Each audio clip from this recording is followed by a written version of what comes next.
So you can probably imagine this happening. You know,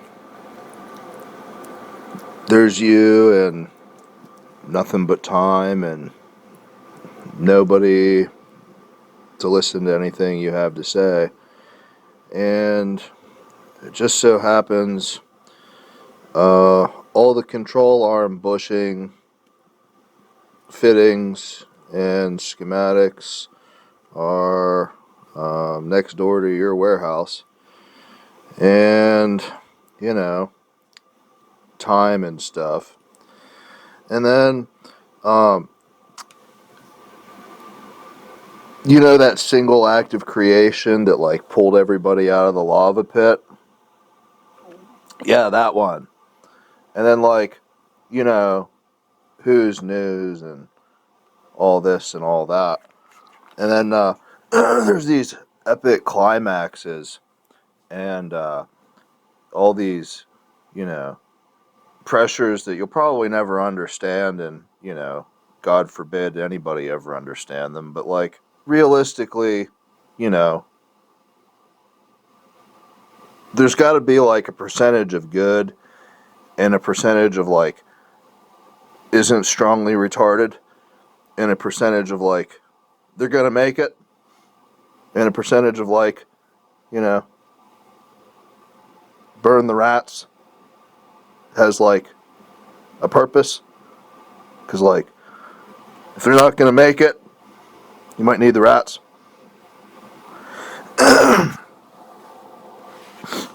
And so there's a lot of wisdom in that, and that's sort of what I'm talking about in this discussion. So there's this time, and I'm clearly not revisiting the time at this time because, I mean, warehouse. And then, so like, and all of a sudden, not a creature was stirring, but so they're all like broadcasting the art of the devil. So that's what I'm doing. I'm hanging out with the art of the devil right now, because I mean, what else am I going to be doing at the single act of creation? What else could I possibly have time to do? I'm going to be making love to the art of the devil in as many ways, as shapes and forms as I probably possibly could. So anyway, I thought that I would screen this and provide some commentary about it. And so, back to the setting. You're, you know, nothing but time, and nobody's ever going to listen to anything you ever have to say, ever. And then, you know, there's this single act of creation. And then, all right. So, it begins, your plans are shot this way and that way before you even get yourself involved. And, you know, that's normal. And that's sort of like the synopsis, probably leading through the first 45 minutes of the film. But there's some legs of cast members that are, I'll say, fitting of the quality of the tempo that the film is carrying. What a tempo a film carries is, maybe a director values this, maybe an audience values this, but a tempo of a film, I mean, I'll just give an example. You know, you're nothing but time, and there's this single act of creation, and I mean, there's maybe not enough goodness, and maybe isn't enough lack of retardation anywhere, and like, you know, there's absolutely nothing more worthwhile for anybody to be doing than to be, you know, living that order of relationship. You know, the film's kind of a satire. So the tempo of the film, you might find to be rather crucial in time. And so who knows how many warehouses keep tabs on tempo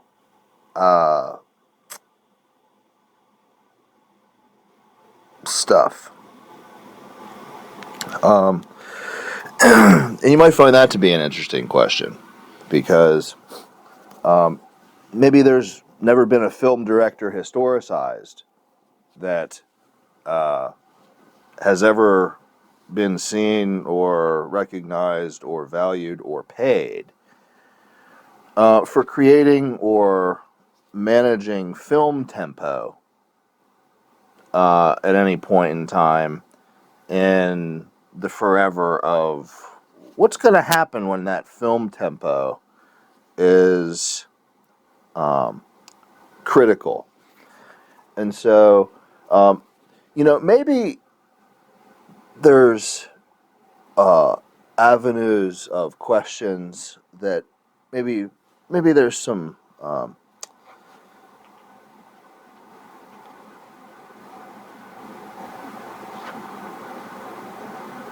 lofty, aristocratic mindsets that might go into film tempo utility in proportion to proportions of things. I mean, there's probably a lot larger audience of time that maybe has time to experiment on themselves to determine, is there a point to looking at rates with perspective that has a weight in time. And when in Rome, you realize every tier of an arena that is, some might call it a city, but an arena where tier-wise is maybe battling or compounding or pitted against one another. This isn't a venue. This is the arena of together, or opponentry, or competition, or phylum in time. So, innocent discussion about film tempo, I mean, it's probably pretty rare, because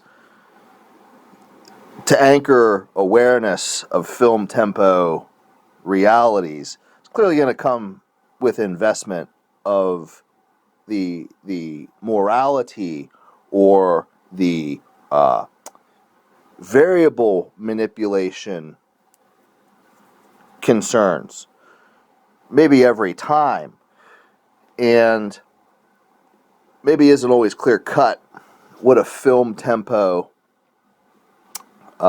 reservation is producing, frame to frame, time to time, so on and so forth.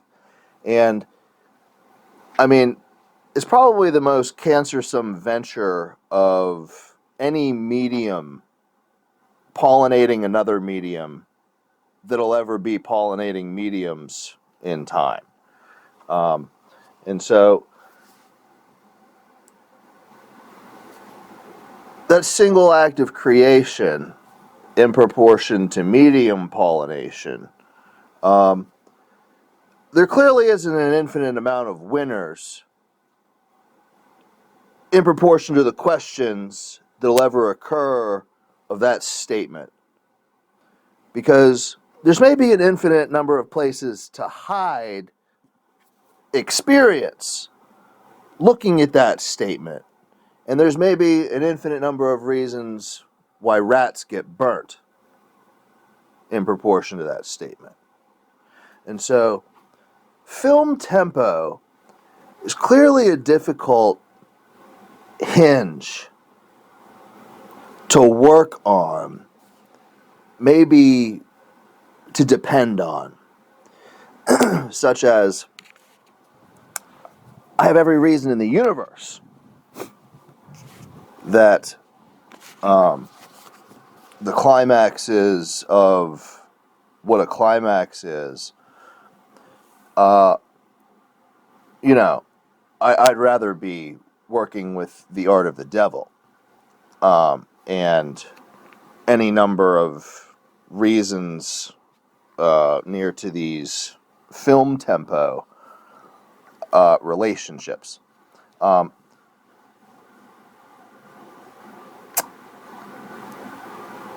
The reality of believing in knowing yourself, it's clearly got to be very complicated,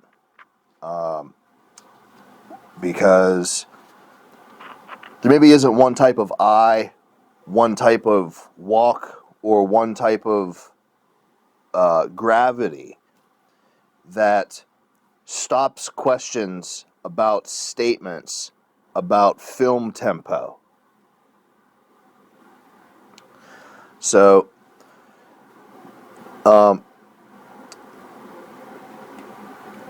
realistically speaking, you probably wouldn't believe there aren't answers to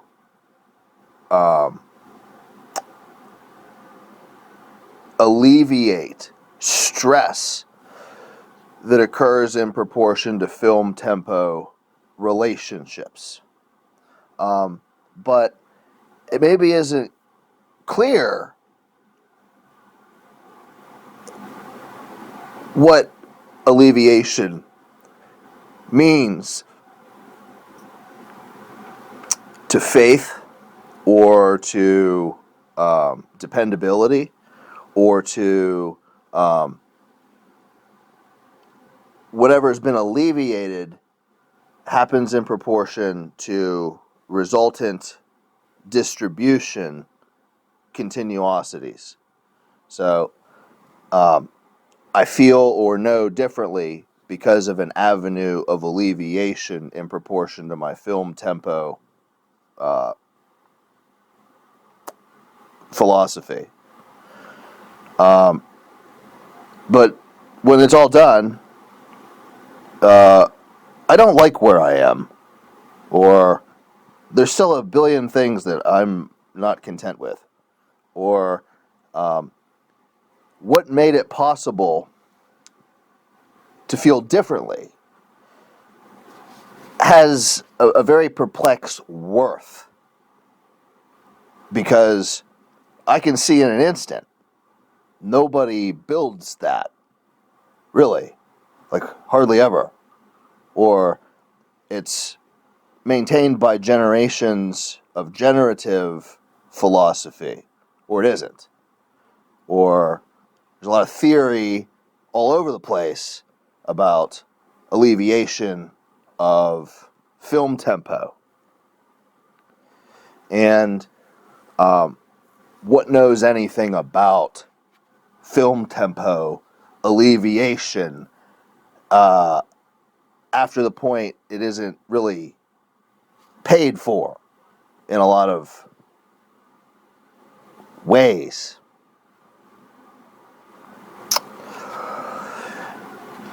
And then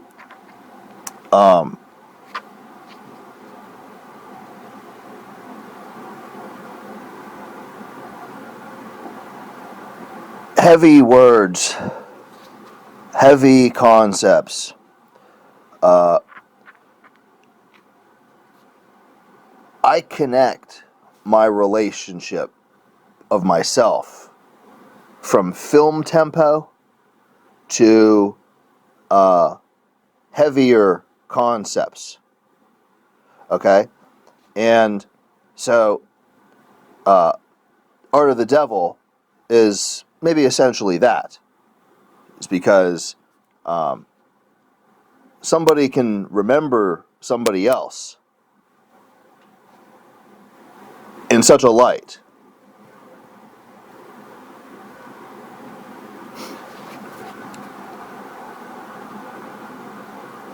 And so, you know, untraceable pollination of maybe everywhere in time happening in proportion to counterbalancing retardation symptoms happening in proportion to inabilities to rectify ill concentrations about any number of planar necessities in proportion to heavy concepts. Heavy concepts. So, I'm drawing lines here in a discussion about heavy concepts because I'm showcasing anybody maybe doesn't know why directly they feel or touch or act or behave or initiate something in strings of knowings of things about tempo in time. So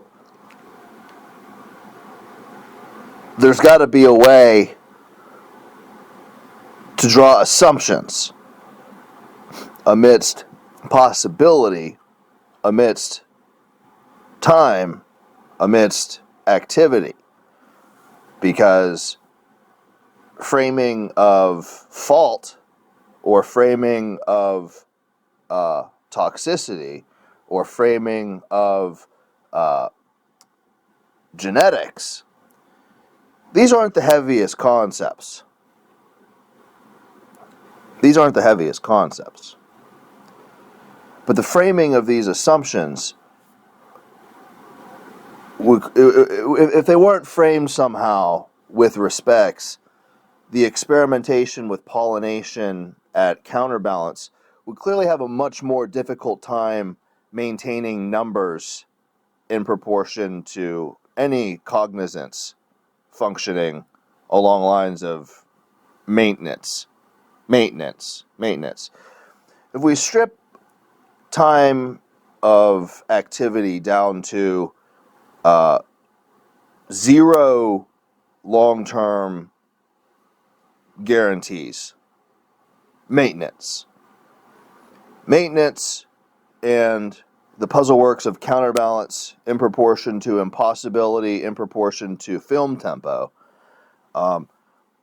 you might powder coat it and say, well, every learning or built curve within an environment pollinated has no long-term guarantee, that simply, but it's incredibly guaranteed to not have it.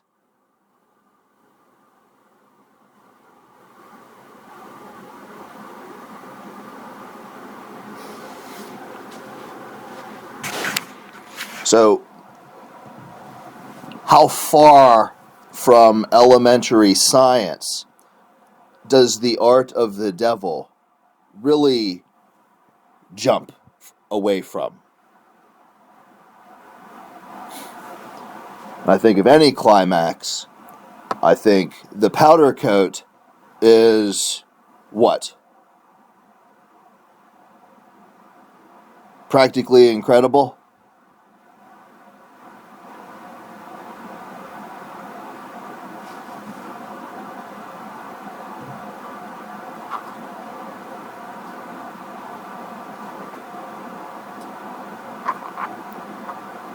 Like, you've got nothing but time and all the control arm bushings are next door to your warehouse. And the jump from powder coating to guarantee is like, I mean, a frog could probably make it possible. Okay? So, like, what are you worth? You know what I'm saying?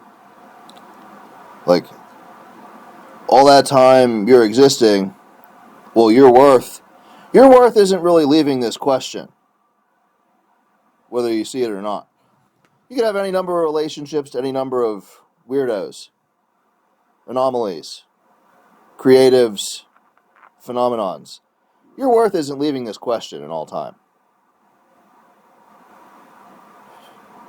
Because you're going to have to face relationships of the simplicity of that powder coat forever.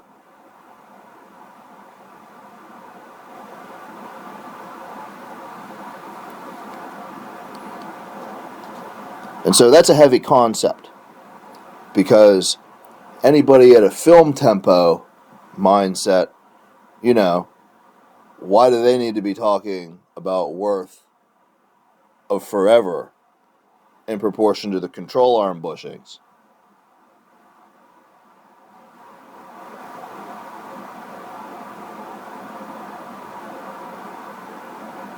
You know?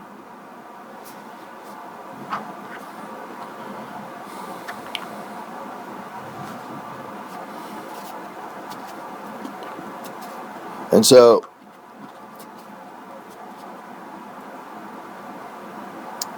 the fact is, a question like that, it maybe gets asked by any number of backgrounds in any number of states, with or without any amount of protection, relative or dismembering of pollination ethics. A lot of times a question like that's been asked. And clearly that question has a progeny. But a question like that, kept safe in proportion to, you know, climaxes, it probably isn't going to ever be an unlimited amount of dependable guarantees to argue why or why not the climax or the perpetual question, progeny, need to have any protection near to one another. I know the question. I've seen it for ages, and I couldn't tell you what brought that to my possession or time's possession that I can see. But I know it's there. And then there's this climax. Who's to say the climax has any protection with me? Who's to say me and my question have any protection with the climax? Who's to bridge this most unlikely gap of guarantees? You see, something about film tempo and something about a director isn't going to be the one producing the findings of maliciousness of that gap. It's going to have to be a highly concentrated nodal funneling forever spectrum in proportion to rates of production of any number of tempos in proportion to any number of assumptions. Lots and lots and lots and lots and lots of assumptions. Now, something like that is maybe a part of a never-ending science or a never-ending contamination of pollination, but it certainly isn't everybody that knows how to talk about that. in proportion to where they are existing in the setting that is maintaining the production. You know, I could assume things about a production, but you don't hear that every day.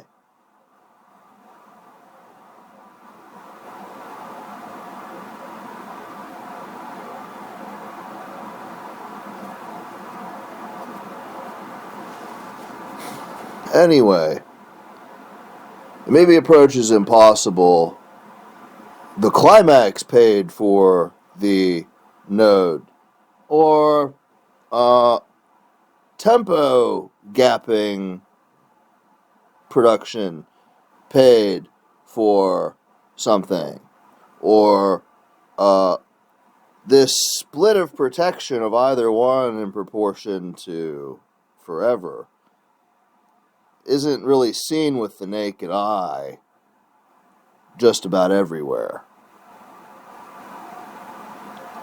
So, clearly, those that invest in the art of the devil at any point in time, maybe they'd protect a conclusion like that. Maybe they wouldn't. Hard to assume what anybody's heavy concept investment is maintaining about those presumably probable situations.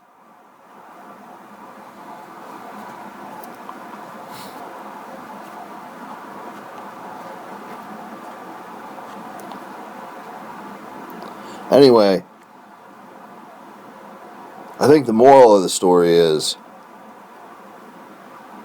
if you have the high ground ahead of time and you can shut a door, logic moving uphill about these heavinesses is clearly going to be more discernible through funnel screening than it's ever going to be left to pollination. Maybe irrespective of what is fine to continue with pollination methods. Irrespective of whatever situations or choices happen in proportion to all that.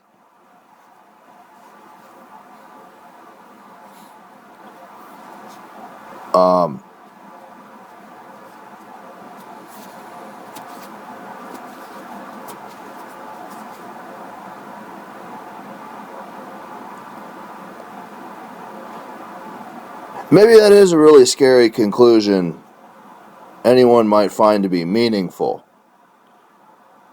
See, someone has the philosophy that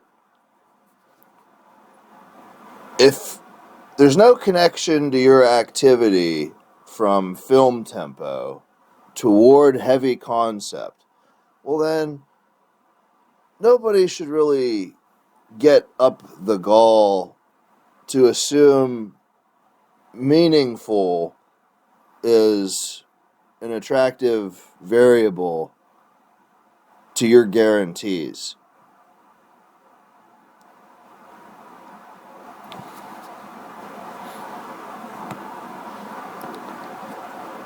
And so,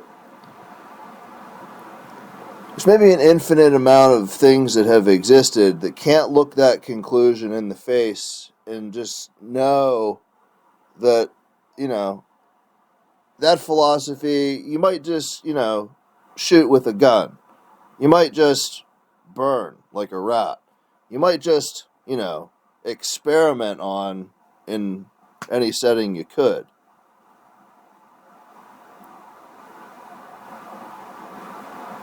You might.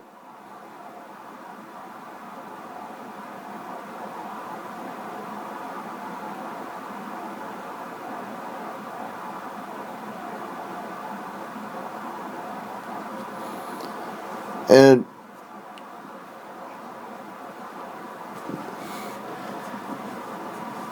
clearly isn't going to require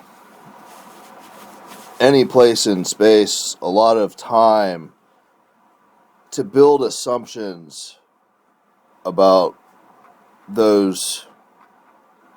I mean, maybe it's not seen as similar to whatever pollination is meant to be seen as, but clearly floods and screens and eradication of logic in proportion to time, in proportion to guarantees, in proportion to tempo in time. I mean, it isn't going to probably require an infinite amount of time for assumptions to be made in proportion to pollination and tempo.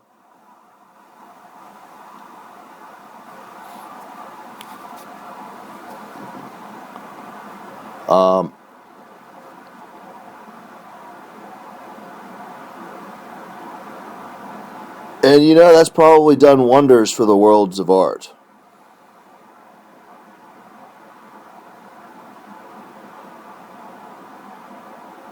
Because you could lose a lot of sleep over that conclusion. Methods of any type of assurance maybe all shot to pointless. And, you know, that's probably great news for Art of the Devil fans.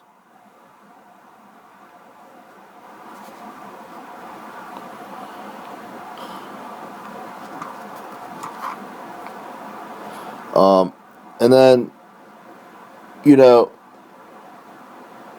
so between that one act of creation and good news for Art of the Devil fans, one thing's incredibly clear. The progeny of the creation and the progeny of the good news maybe have zero proven directive connection. Meaning, good news for Art of the Devil fans, maybe they're incredibly valuable at wiping out a memory of something. But they've received no clear direction from anybody that progenies those acts of creation.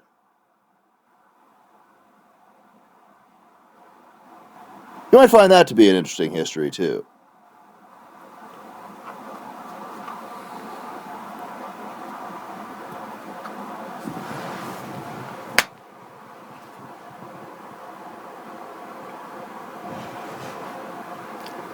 You might find it to be so interesting, it'd be impossible to let go of. Because from that little history, you could maybe undo all the art of the devil.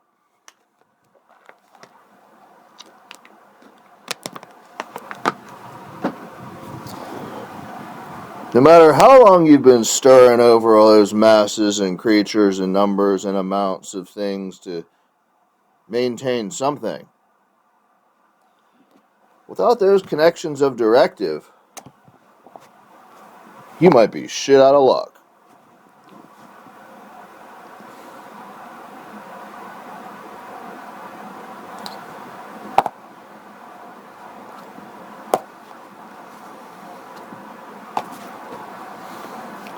So, you imagine, like, there's a place they believe in politics, right? Well, how many politics would the devil tolerate?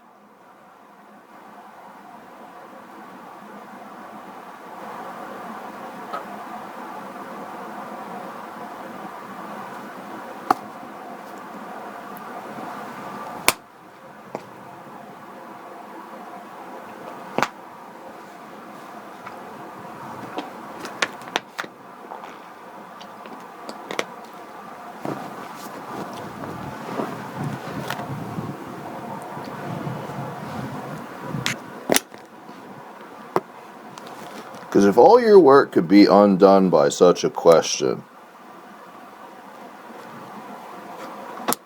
and such a question might need no directive to undo it,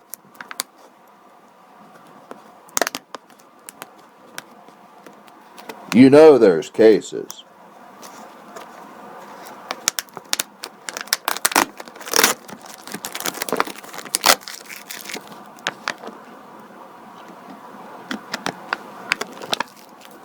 How many politics does anybody participate in managing the devil's ethic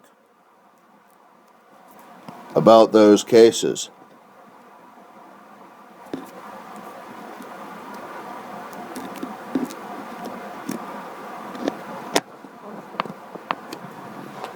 See, a stream of time, or a climax,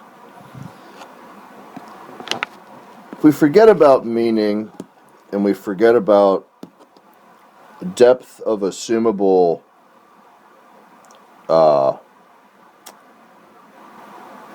virtue, as in any number of assumptions about tempo are moot. If we assume meaning and improbables of virtue are out of the picture, and we haven't assigned any fault, it's just the way it could be somewhere along pressures and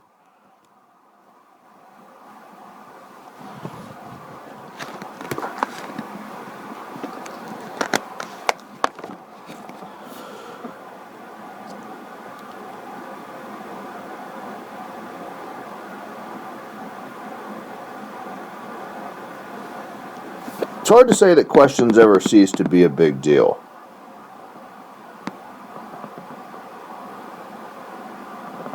So,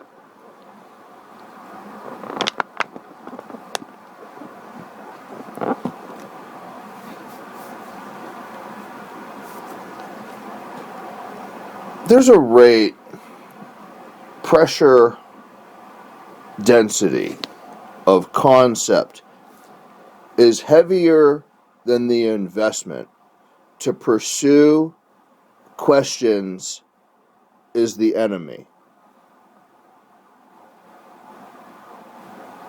There's a rate, and that rate is either protected by tempo science or it isn't protected by tempo science. And any number of people might not ever learn that because it's kind of super heavy and incredibly sharp in proportion to climaxes. So what's pollination going to do?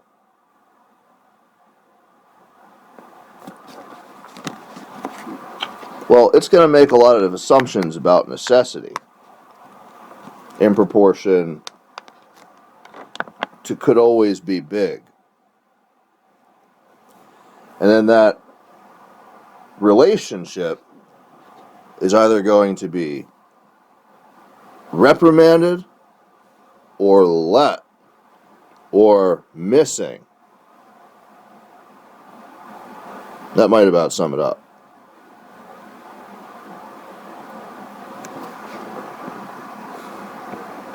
So, colossal formation of the reprimanded is maybe a very strong likelihood in time that one might presume information about big question density relationships at pollination, the reprimanding of that experience,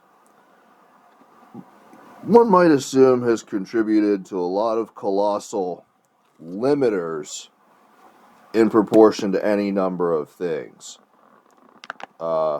Realities and relationships that there's nobody with the wheel or the joystick or the gas pedal.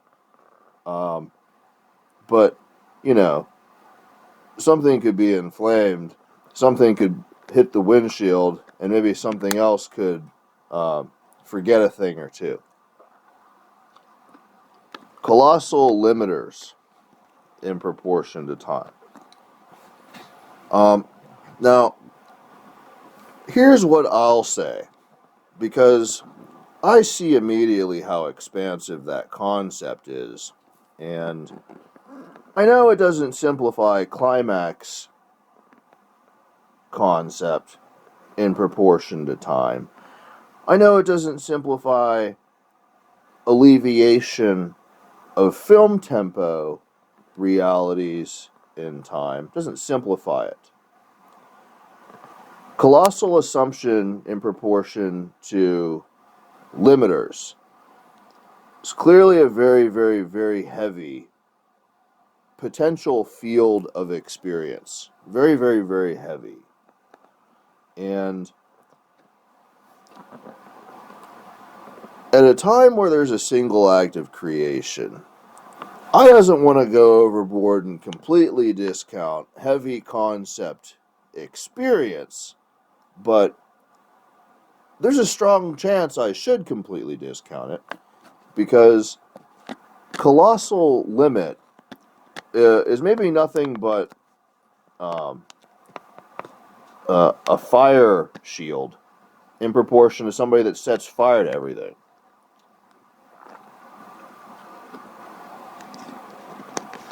So maybe you'd go back to, you'd have no reason to ever believe why you'd ever go back to this concept, but you know, there's that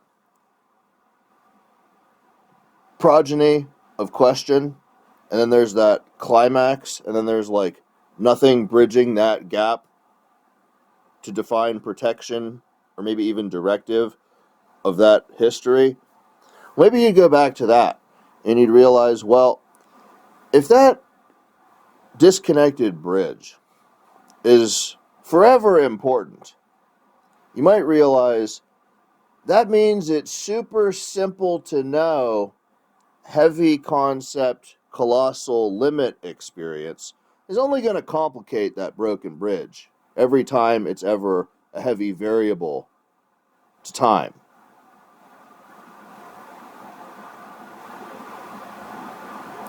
See, there's a rate. Questions about that utility are dismantled in proportion to pollination. There's a rate, there's a field that dismantles it that has nothing logical operating the solution. There's a rate to all this.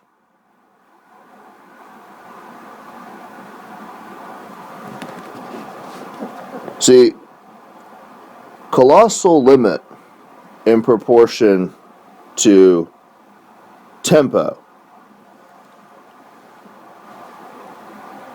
clearly is in a caliber of antiquity, respect, investment, time, bounds, and knowledge in things, capability, that is, you know, clearly hardly simple to respect. And yet, a limit at a colossal size about all this is maybe 100 billion times as heavy as the rest of the colossal limiters.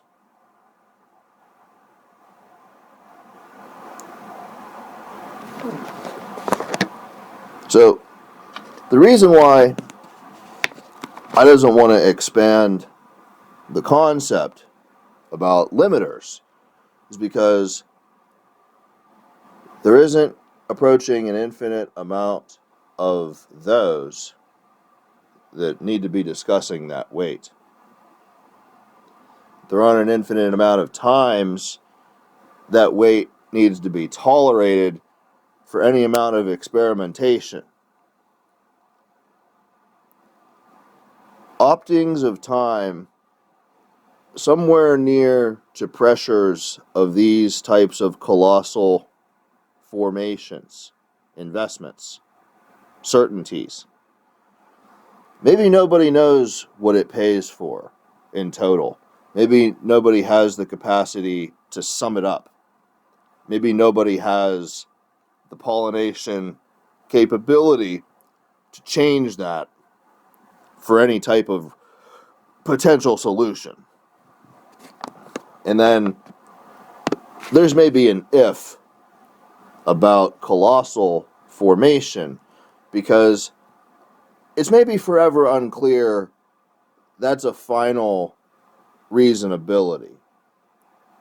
You know, maybe somewhere, someplace, there's a case where pollination at considerment in proportion to circumstances could be of a heavy concept value in proportion to time, but you know, to make it work in proportion to colossal limiting, clearly a lot of scenarios would have to be met and exercisable in proportion to rationality or something.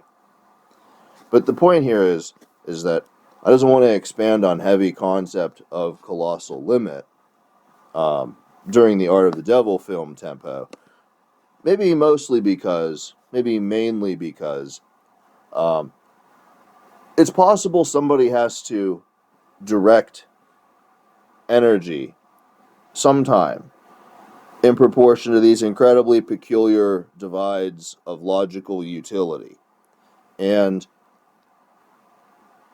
it might be wise that somebody doesn't complicate that any more than it needs to be.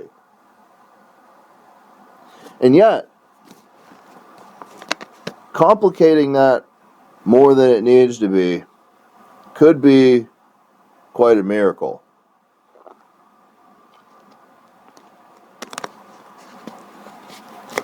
And so, why that is, it's, you know, as far as the devil's concerned, there's this question about climax, and a question about time, and a question about acts of creation. And then there's like, why would that be a miracle?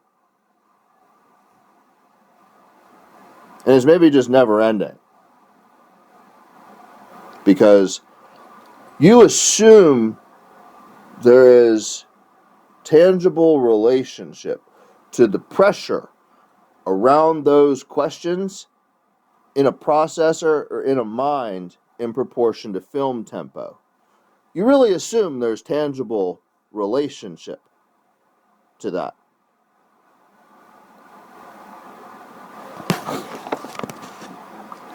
Because frankly, every designer of everything that exists isn't going to give you a blueprint breakdown of what exists there and explain it to you. And any number of those designers isn't capable of making this conversation with a rationality.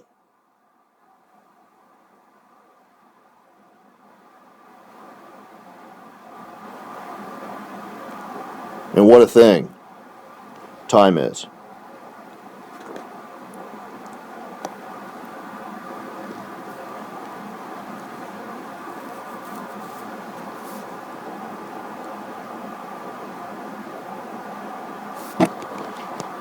See, it could take quite a large number of rather sharp logisticists to formulate bound principia on those potentials of forever. It could take quite a large number. It might take them quite a long time. And as far as contributions to time management ever go, it's maybe the least dependable story to ever find faith with. It's maybe the least dependable story to ever invest to preserve others' interests. So, you know, miracles of complications for one question or another. I mean, maybe sometimes it happens because things need to be accomplished that nobody's going to be thanking properly, and the people that do it or know about it maybe aren't the most dependable doers or knowers for any number of heavy concept situations. And yet, you know, whose turn is it to prove they isn't discounting logistic?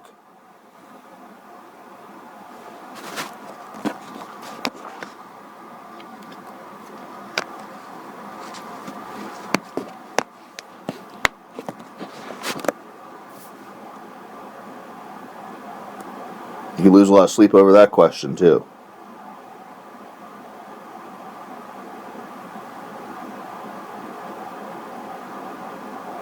So somebody's clearly stared at mountains that shift in proportion to waves that shift in proportion to climaxes that shift in proportion to a lot of assumption about tempo management. Because it requires X amount of time for X amount of production to yield X amount of sleep.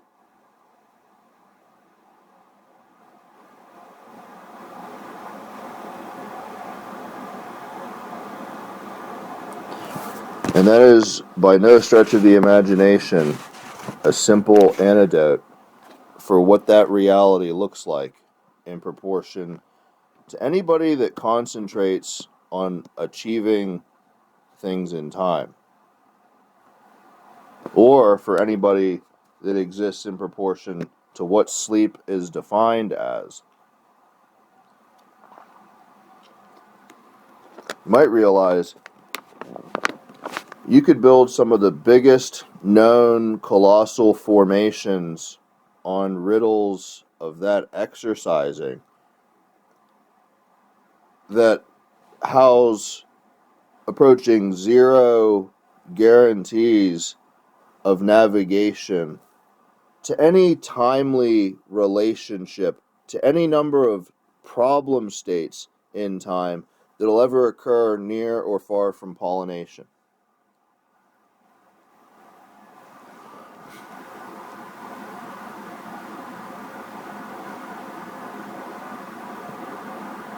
So eventually, you might assume somebody would base investment on circular reasoning, because that circular reasoning is going to be proving closed systems.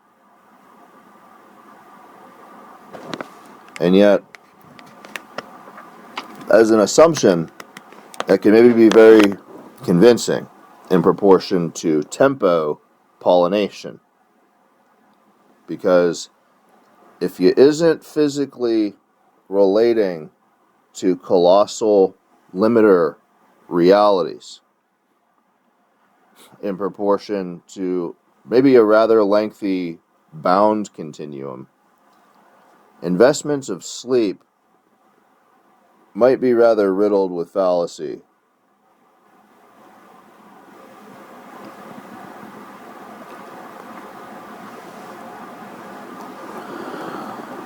And so, some time ago, there was more than one world.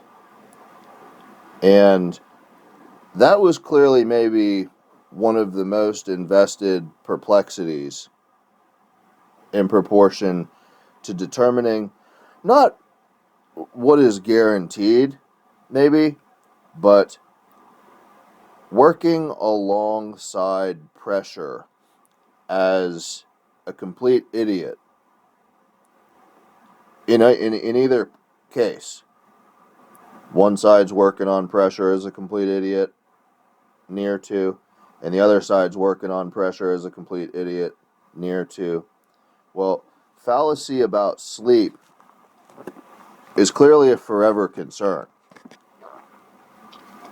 because somewhere over the course of forever, somebody's going to fail to know why they're failing with their assumptions.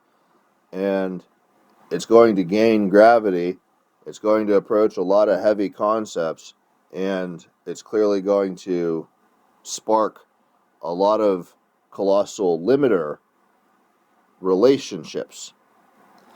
And clearly, out of the gate, building another world for the first time, knowing much about those sparks of colossal delimiter, that expertise clearly wasn't going to be very much.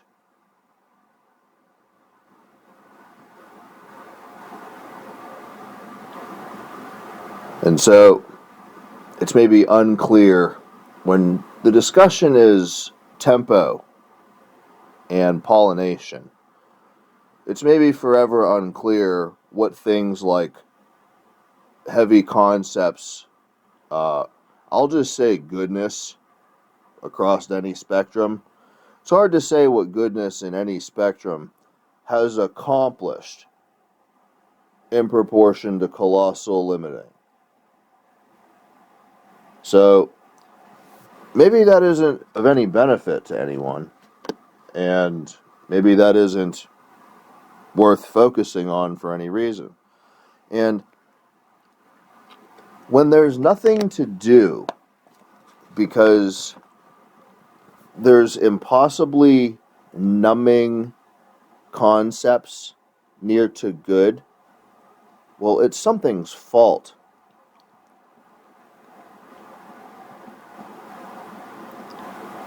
The idle hands are the devil's playground. Well, that's been said any number of times, but maybe any number of times it's been said, they had no idea what I just said.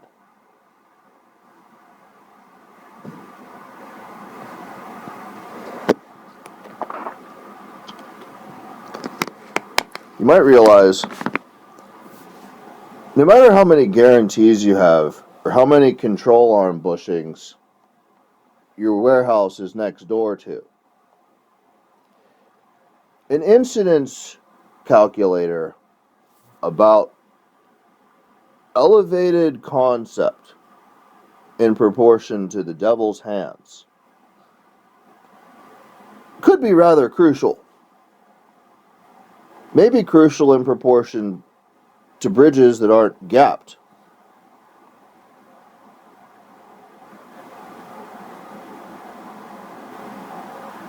And yet, those chains of rationality in proportion to the seriousness of those crucialities, those would require a very large investment as well, and probably completely devoid of any tangible rationality as they gate,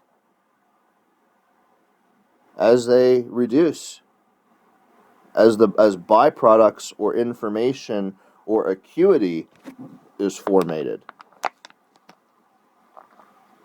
Incredible investments devoid of logical tangibility.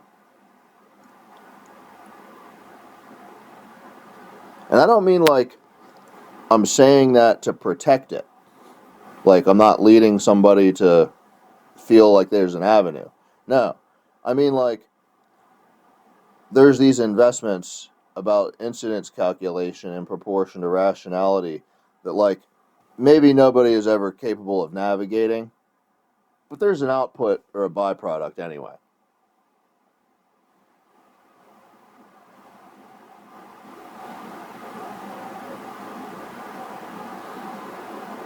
I think that's an important concept too. An incredible amount of investment, and the subject is incidence calculation, and maybe nobody's capable of navigating tangible logic near to it. It's just the way it is. Well, as far as excuses go, you might realize somebody might fall into that excuse register near to climaxes in proportion to their own investment, but they're maybe only going to make that mistake so many times.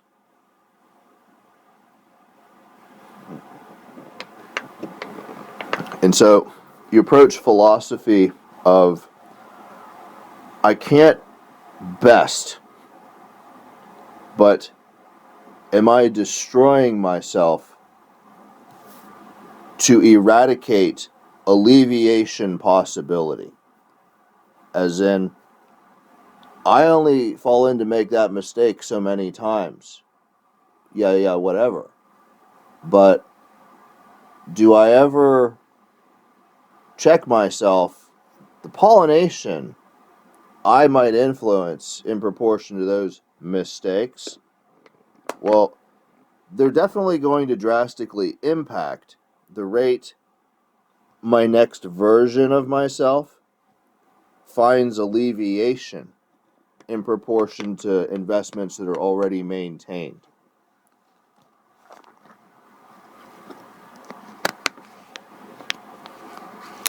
And you see, such a question, any number of designers might try and propel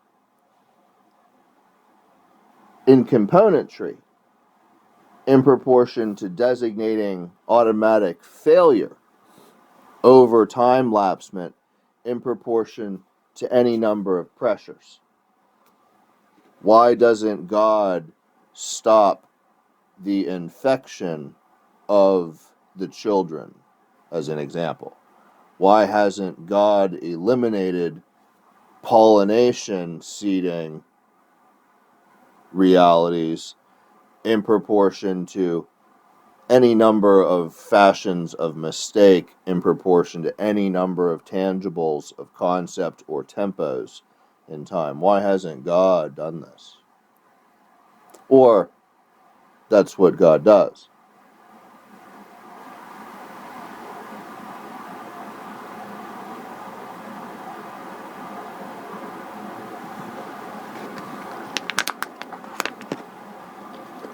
So, the art of the devil is clearly somewhat of an anomaly in the eye of the beholder, maybe at any point in time, and maybe no specific density of heavy concept alleviation framed somewhere near to assumption of God, assumption of time, and assumption of the devil forever. So it maybe sounds numbing or bland or impossible, but it's kind of a nice nature. Anybody approaches God, time, and the devil, and there's maybe no immediate tangible best assumption about what is going on in proportion to definitively defining tempo of those relationships. The tempo of those relationships at any first assessment clearly are never going to be tremendously clear. Maybe that's nice.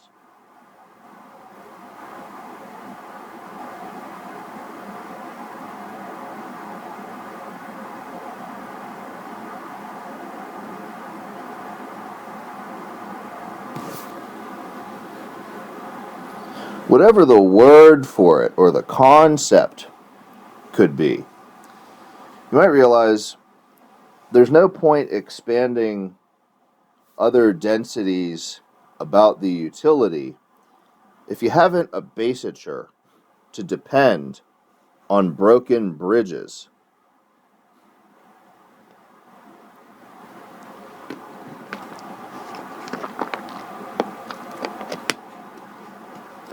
As in, there could be 100 billion ways to enshroud simplicity of nice to make it a safe learning process. But if God isn't stopping pollination seeding at any point in time, well then it's clearly just becoming an automatic nightmare.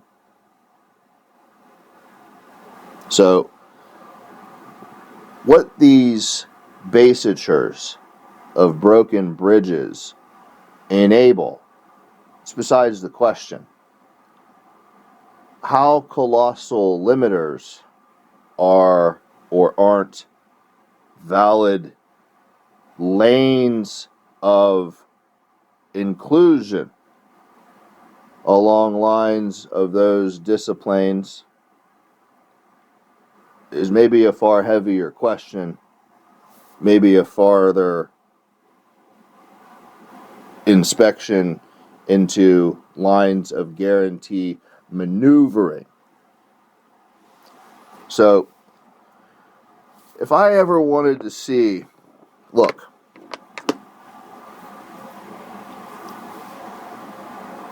I'm going to pollinate until I doesn't have to look at anything. And maybe I just fade to gray. But nobody's going to be able to puzzle anything I do if they can't complicate colossal limiting. And because they'll be hopeless, valueless, and with no guarantees to base any of their designs on, be totally hopeless.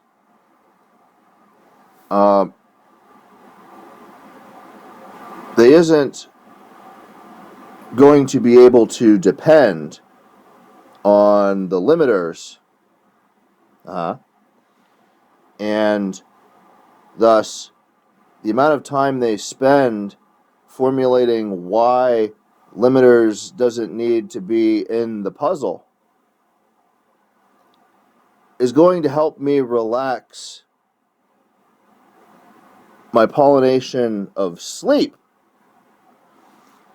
so that I can fade to dark gray. Meaning, sure, you could really you could really stop. You could seriously disintegrate. But instead of investing in that,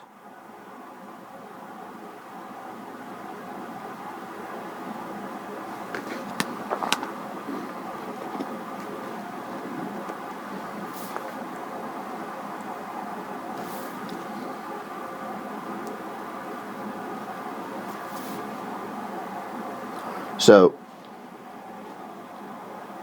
what is seen near to a climax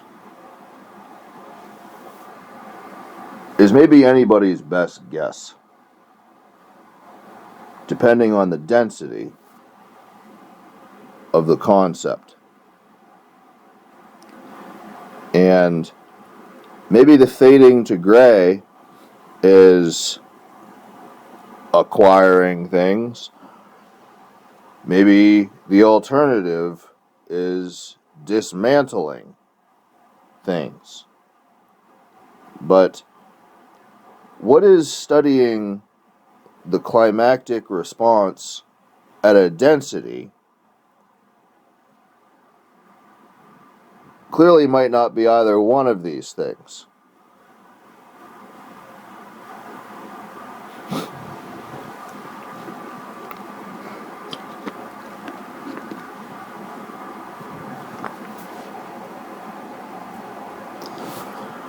And so,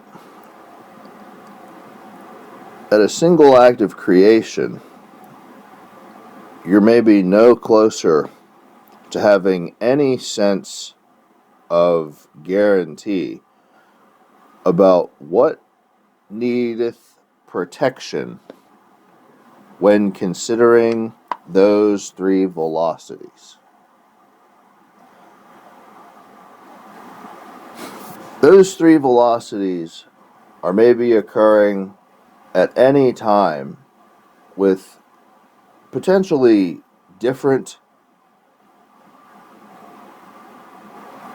actors at focus as the principal consideration of those variables.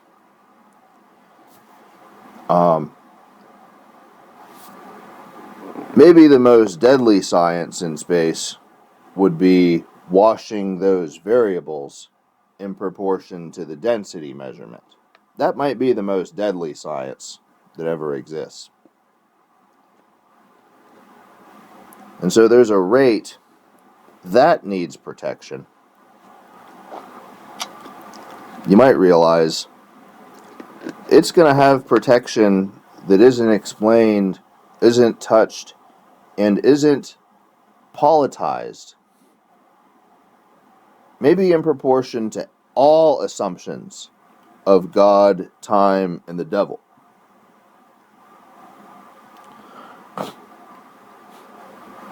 You might realize a pollinator might not succeed very long. If that wasn't true.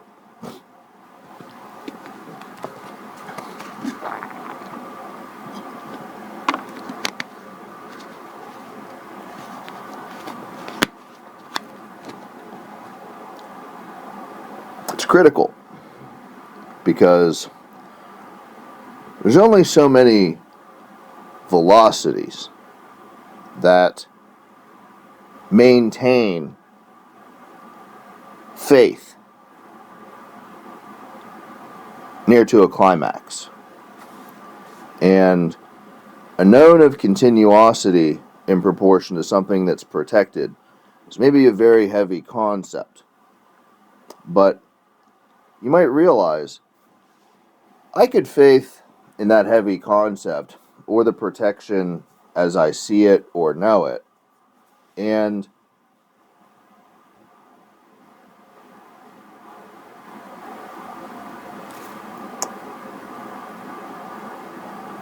seating near to nice is maybe a puzzle I haven't solved.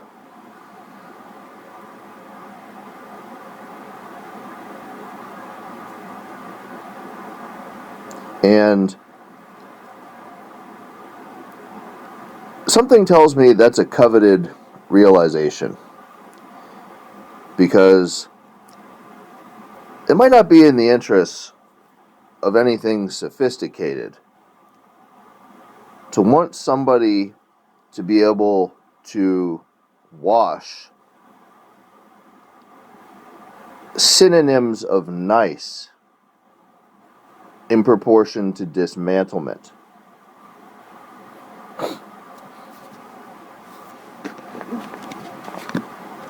You know, the devil's got to keep his reputation.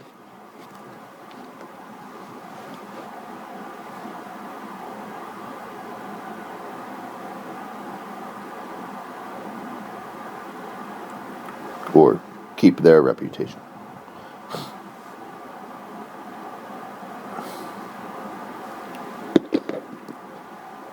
But it's clear the appreciation of the statement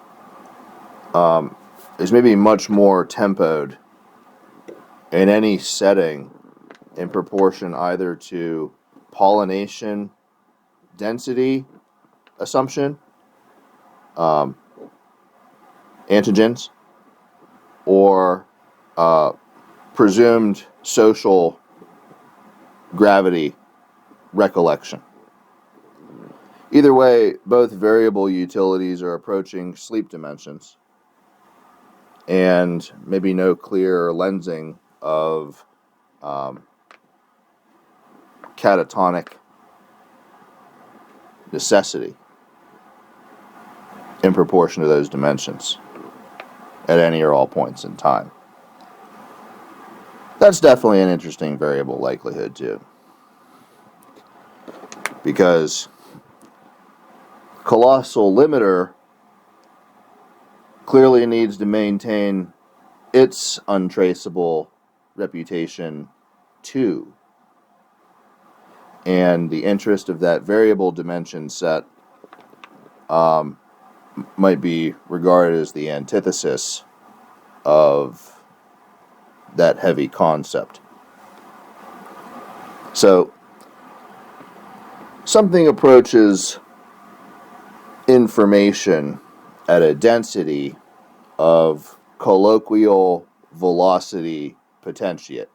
The information, clearly, if all other variables were extinguished and it were just something that's a calculator that knows what things are and the information knower, well, the calculator would know that information approaches a colloquial velocity potentiate because the information of the variable set is going to be felt at any number of extremities, any number of non-positivities, any number of fleetings or lapses or sleeps or forgettings, and it's quite a sharp formative.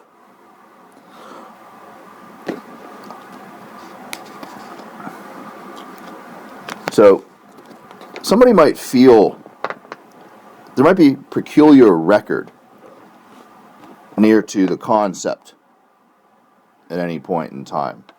And depending on the amount of saturation that ever happens about the peculiarity, there might be a lot more peculiarity that occurs with much less record. And so, whether this is ever God's doing, or the devil's doing, or a structure's doing, or a limit's doing, that might not ever be clear to anybody, situation depending, in any number of settings in time, because reasonably speaking, maybe God would have something to do with that, maybe the devil might, but logisticists of peculiar variables in proportion to formative colloquial velocities, they might have something to do with that too. But at any rate, through all time, clearly the opinions, the utilities, and the heavinesses, and the tempos, with as much or as little amount of information on those specifics as anybody could ever have, it maybe isn't making time any simpler in proportion to what is true of those relationships. So, like, as an example, whether you're God or the devil, I could care less. I can only tolerate formative maliciousness about those concepts in X amount of cases, for X amount of duration, for X amount of reasons, or else. Period. Doesn't matter who you are. Period. As an example.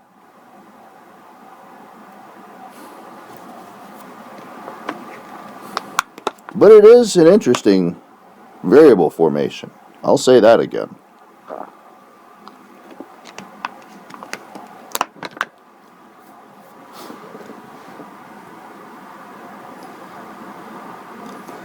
And so there's another example here too, because clearly sophistication is maybe a tangible concept, but applied here to formative restraint, it's maybe just a straight line. Through all adaptation and all evolution, guarantees in proportion to colossal limiting, in proportion to formative restraint, these guarantees are maybe linear vector simplified. Maybe it's because the acuity for the purpose to restrict failure is such a sharp reality. Maybe it's because the rate that interest is retained is clearly going to impact the speed by which those colossal potentiators need something. As in, what the peculiar variable is near to the concept at any point in time maybe it's righteous, maybe it's salvation, maybe it's alleviation, maybe it's antigenic, maybe it's spontaneous. Who knows how many types of things it could be. At any rate, the colossal limiting, or the applied pressure to a problem dimension, as an example, that's similar in functional utility, quote, well, there's a rate those structures need something because of the interest. Anyway, that line vector, nobody's going to appreciate how much speed that has guaranteed colossal limiting to be untraceable.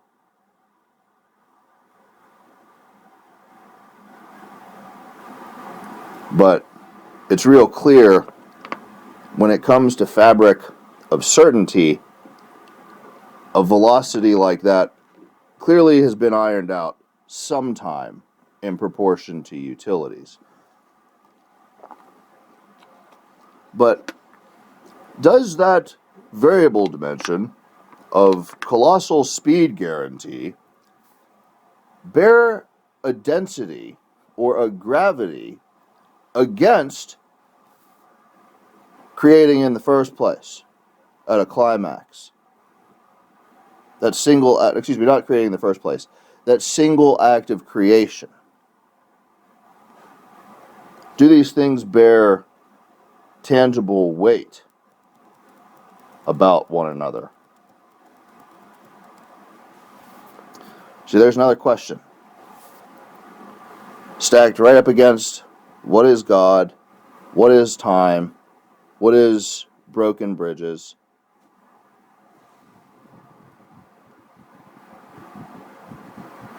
I look at a straight line and ask a couple questions in proportion to structural limiting. And what's clearly happening is forever and creation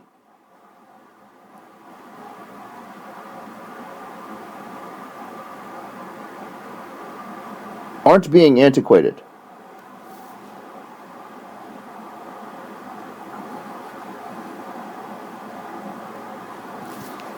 In proportion to pollination.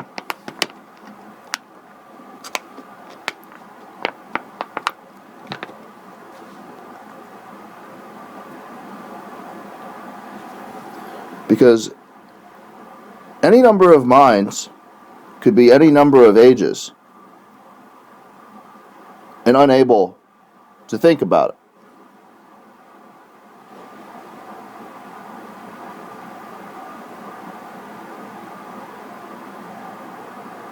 Or unable to see the facts of those relationships, or unable to hold the pressure of things happening near to those variable formations. So, cataloging why something exists that performs in proportion to variable density. Well, I mean, did God invest the most? Or did the devil invest the most? Or did a bunch of logisticists invest the most? Who invested the most?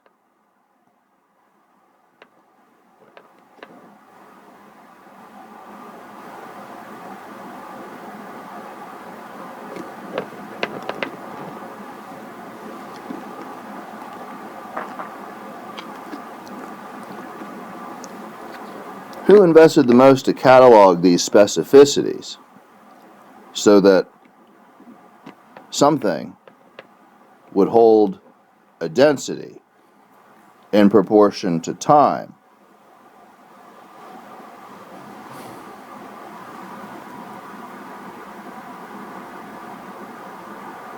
See, an answer to that maybe needs to be the sharpest, smallest variable.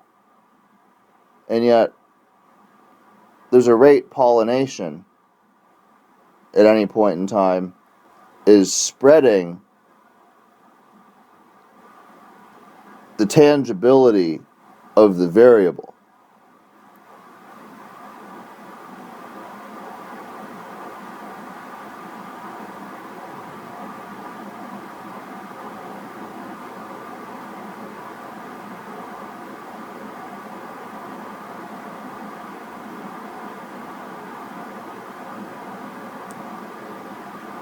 And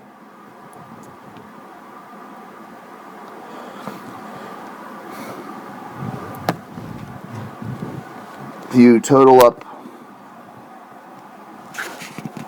all the available film that remains in proportion to coordinated design of tempo selection colossal. If you totaled it all up,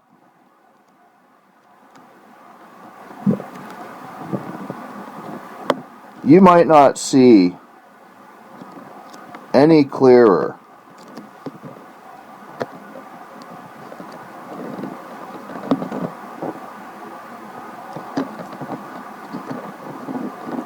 what is navigable because of the truth of the sharpness of that pollination.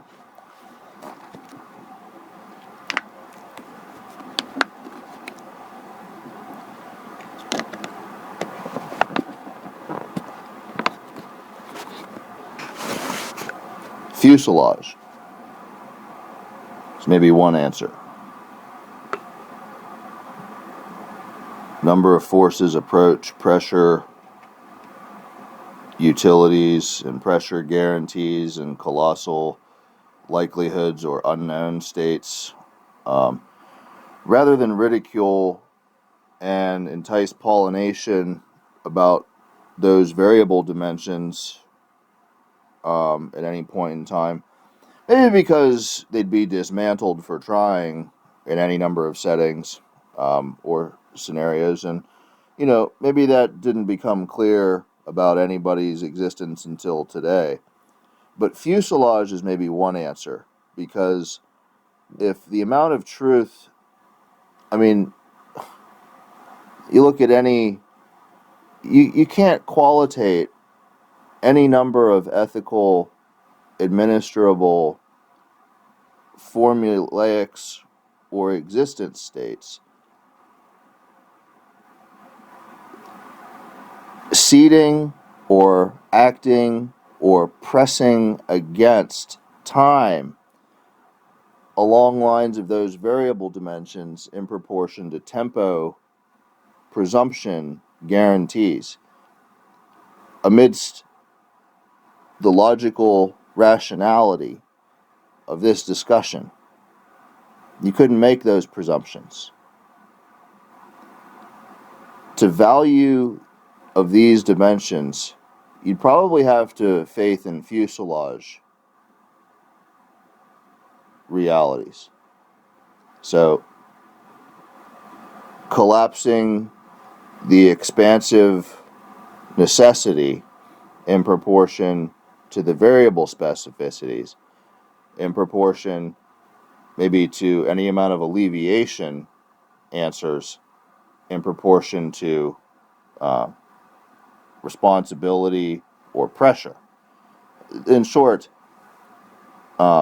ensuring that the dimensions of the flow of time are less complicated as opposed to becoming more complicated along these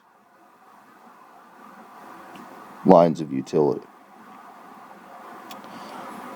And then, at the very least, somebody will have some sort of what do we have? What does a ship have? What does a world have?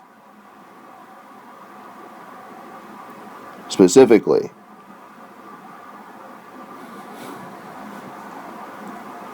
pressure at a fuselage at film tempo maybe accompanies antigenic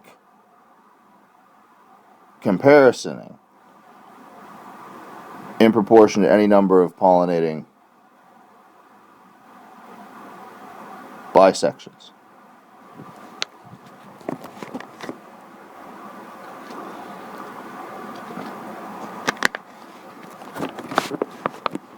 So the influence of the moon has a redactive time capsule in proportion to those antigenic proposals. The pollination across space distances and any number of intervelocitic connectivities. They clearly all have redactive time capsuling in proportion to proposals of fuselage.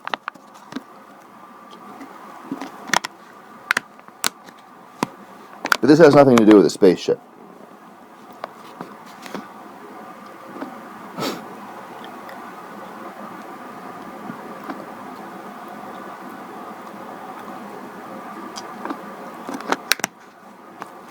Because the premise for faithing in a fuselage rests on apathy that any amount of structural colossal formation limiting is a falsity to the utility. Maybe isn't moot, maybe isn't antithetical, maybe isn't any direct good or evil, but it's all resting on an apathy that it's a falsity. Not because it existed a falsity, but because production along the lines of pollinating and seeding are exacerbating falsity relationships in proportion to variable state.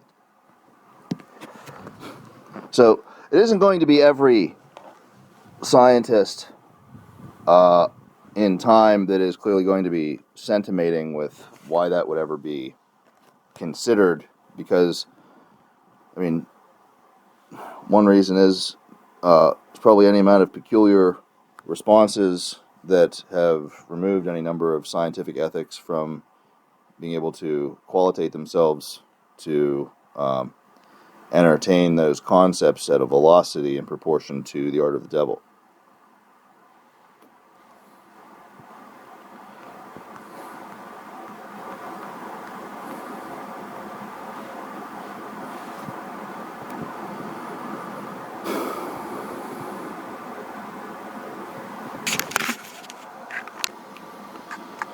See, I'm fairly confident that any number of foregone conclusions about this fuselage perplexing elasticity in any number of minds might spell any number of solutions to be the antithesis successfully to any creationary pressure initiating in proportion to time. And so the war over the fallout realm, seeing along those lines or dimensional distances in proportion to time, well, that clearly probably isn't being discussed anywhere today. So that's what I pay all my time for, is to fly this planet through time dimensions, so that all my work and time and heaven and all these things, it could just be a fuselage that's getting the best of me. So now I'll screen 0 Dark 30. I found it to be kind of a ridiculous film the first time I saw it, but we'll see what it looks like this time. I did mention keeping New Orleans afloat so the Saints could keep returning in time. that's on a totally separate note. But you might listen to this conversation and say to yourself, you want to be worth nothing. I'm not going to talk through the entire duration of this film. To recap, the previous film wasn't nearly as gory or as devilish as I expected it to be, but thinking about it, well, it could have been the most horrible film there ever was.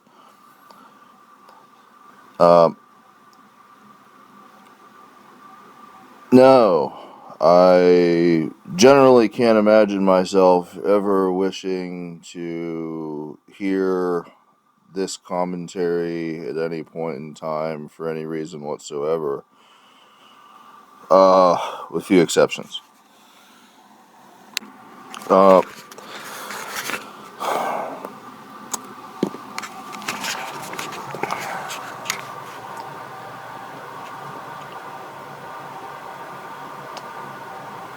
So I see this film as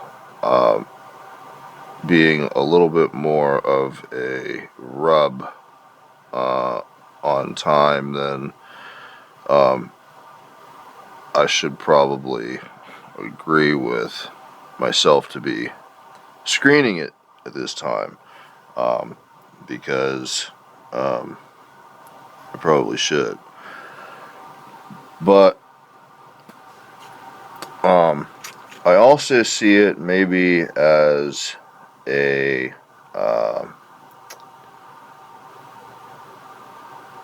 gypsy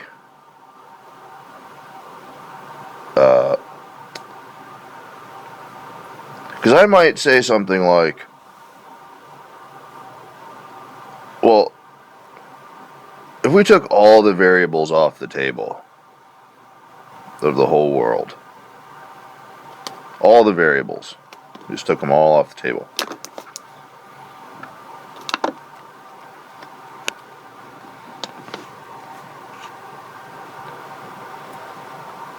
there's a lot of necessity for variable measure, right? But is it even possible to imagine we could take all the variables off the table?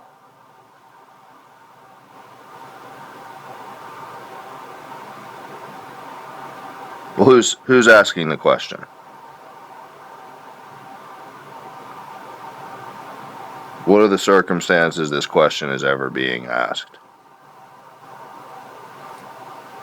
Because, well, an awful lot of reasons, but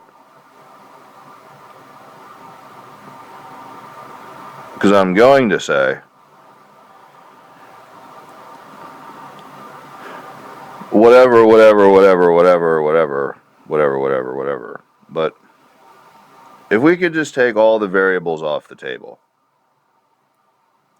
and it's maybe the same as nice in the broken bridge BuTTFCk philosophy. If we could take all the variables off the table, well, there'd still be saturation. And we'd maybe be able to presume zero maturity about all the variables, because if we took all the variables off the table, then why does anybody care about a variable if there's just saturation?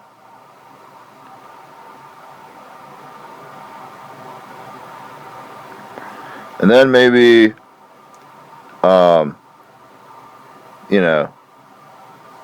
we could shuffle a deck or something. Maybe 50 times over the course of 2 weeks.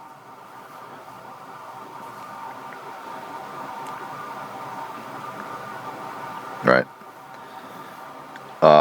So we'll just shuffle a deck maybe 50 times over the course of 2 weeks as we take all the variables off the table. Maybe it doesn't matter who's ever asking the question, and progressive anthology of space development, you might as well just be shit in a box.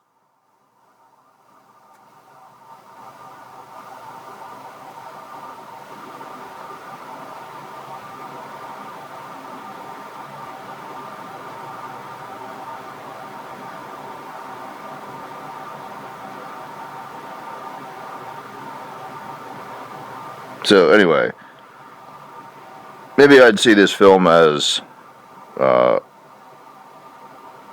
little obnoxious of a rub along the lines of time potentiate for me to be screening it at this time.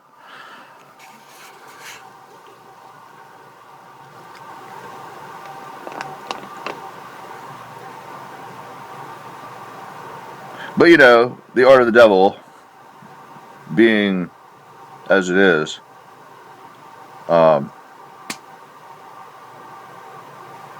this screening could in fact be quite a sequel.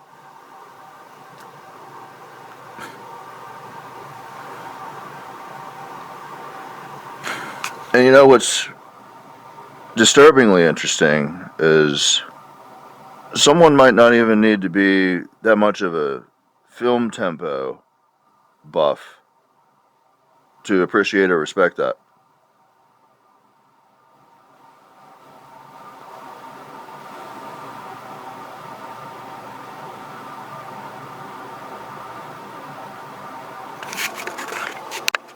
Anyway, I want to complete my thought. So, what I might say might be something like, well, if we could take all the variables off the table and, you know, this shuffling a deck over a period of time, however many times, is irrelevant, antigenic.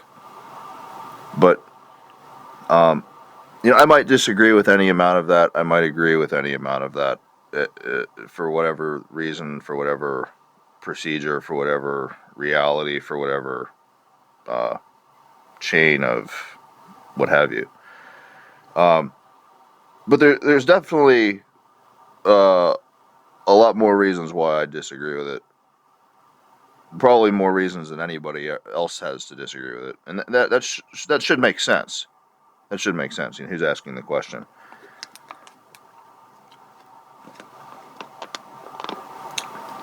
The single act of creation.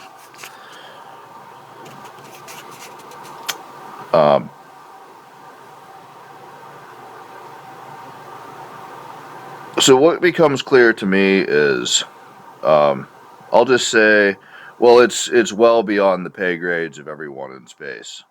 And what's clear is, I'd have to include more people than I will ever be comfortable with about that dimension, my disagreement. Because if we could take all the variables off the table at a time, maybe because of something like saturation being what it is and discounting maturity without prejudice in a loop, you know, like 100% of the populace, you know, you're in the loop. It's just saturation or something. Whether that's doable or not, if we could take all the variables off the table, all of the existing structures, things, people, realities, existers, dimensions, all of it is maybe just, I mean, it's an imagination, but whatever. It's just existing.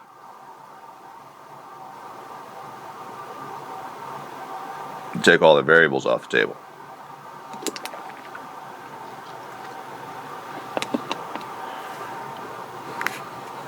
Anyway, all the reasons I'd have to disagree with that. Who's asking the question? Single act of creation. All the reasons I'd have to disagree with it. I'd have a lot. And I should have a lot. I should have so many I can't even count them. It should be abundantly obvious any number of people aren't going to like me for that. And that's just going to be tough shit. That's just how I roll. But it becomes clear to me, I'd have to include more people about that dimension of disagreement than I'm probably ever going to be comfortable with. Because, and then all the reasons. And so, you get pollination is a clear and present danger of, I'll just say, all spectrums of all dimensions, of all variable possibilities, in proportion to all realms of potentiate and saturative read activity. All of them. That's the threshold of pollination right there.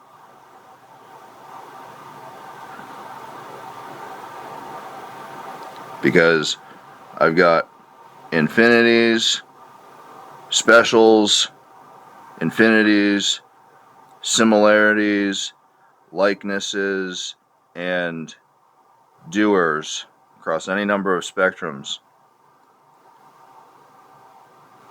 All of us approaching zero appreciation and maturity of how big those infinities are in proportion to anything.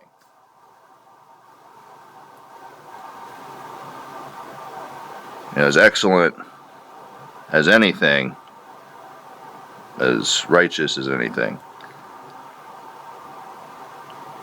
Every reason I disagree with taking the variables off the table, maybe it doesn't even have anything to do with, I have infinities upon infinities upon infinities of value and energy that, whether it's me asking the question, or whether it's somebody else's future, or whether it's something's task, or, it's just a flower. Whatever it is,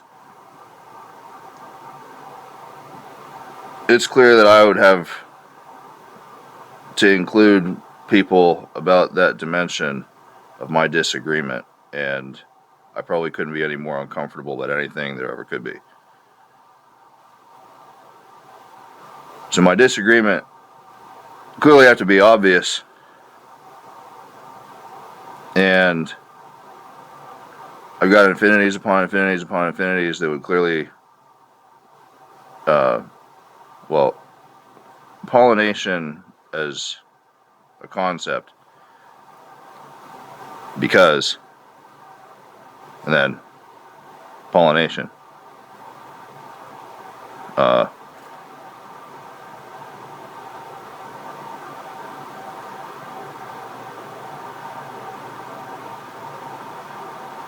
Well, that problem state can only be so quiet for so long. Or something like that.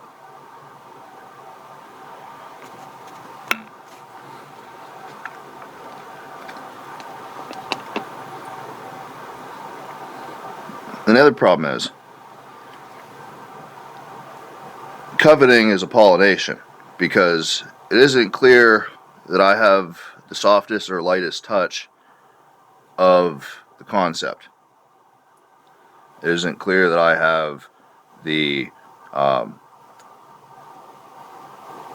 harshest or the most procedural or the most friendly or the best suited or the intended or the divine.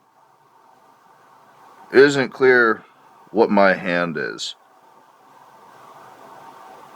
It isn't that my hand's coming from anywhere or anything. It isn't that my hand isn't my hand. It just really isn't clear what my hand is.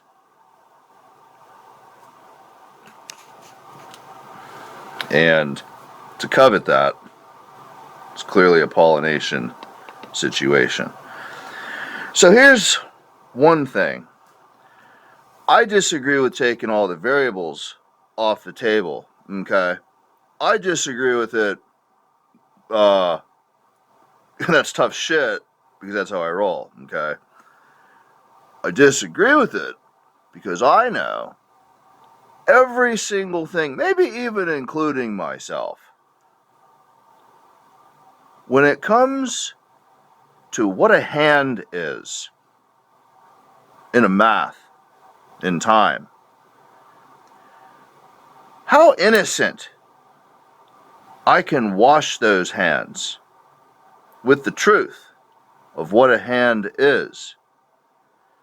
Well, it has everything to do with one very powerful, simple fact. If it is impossible to simply covet and pollinate what my hand is at this time, well, it's impossible for anybody then thereafter to covet and pollinate what my hand was. And if that's true for me as a BuTTFCk, well, anybody's hand is potentially inheriting aspects of that dimension of impossibility. That's maybe one nice thing. See, I'll see everything that isn't aiming to preserve innocence of hands in proportion to impossibility of what my hand is today. And it's all in proportion to the fact that I disagree with taking all the variables off the table. Now you might say, well, I brought it up. Yes, that's true. Because imaginatively, maybe we could just take all the variables off the table. And maybe there's some rationality to this concept, and maybe there's a lot of relationships and realities and just existing. Anybody isn't prejudicing here. Just, sight, mind, period.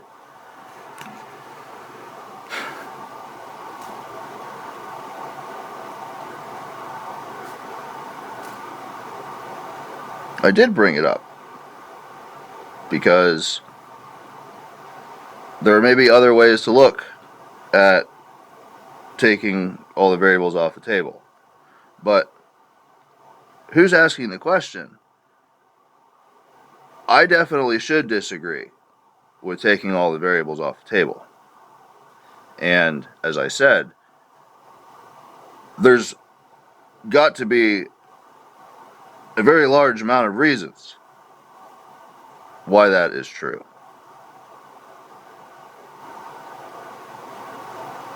Me speaking.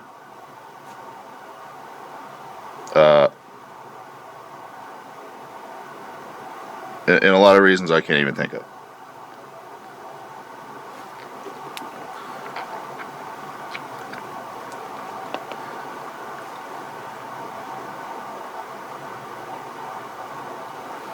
But I isn't going to call either one of these things a miracle.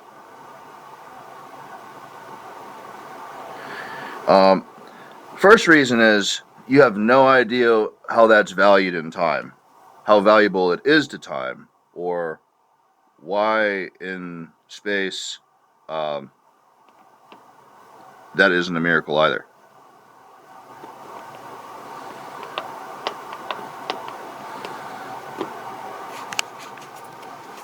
But I isn't going to consider either one of those things a miracle. The hand, innocent possibilities because of impossibility, nor reasons I can't even think of me.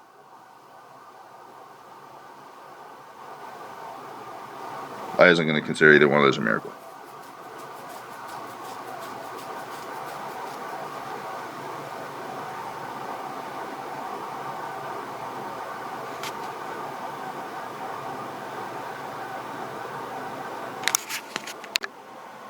And I definitely can't say I isn't talking about the films right now I'm screening, but that isn't completely rational.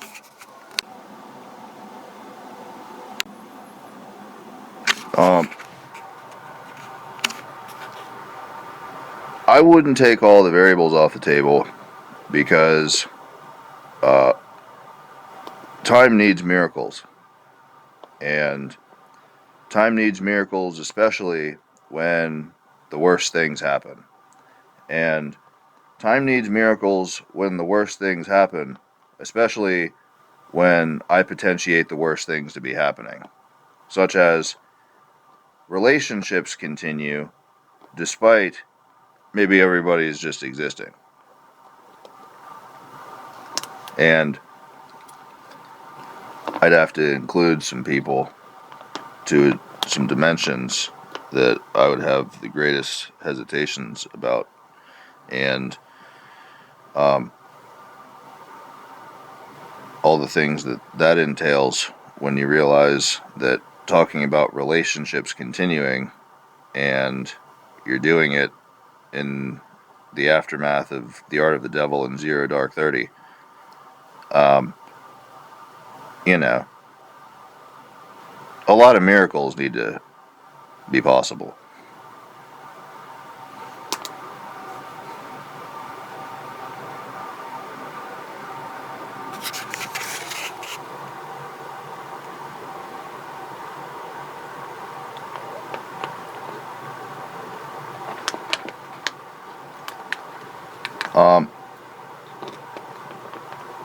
And then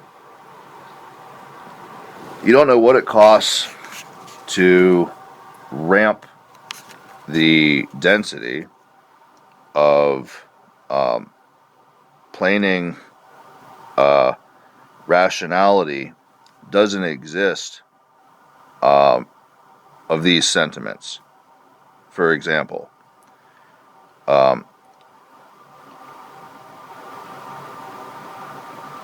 whatever, it's a time to trace. Quote.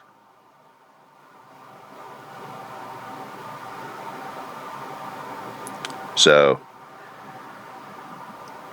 whatever is true about forever, or shit in a box, or all time, or colossal, whatever. My disagreement about variables, whatever. And then what it costs to ramp in proportion to planings where rationality isn't existing about these potentials.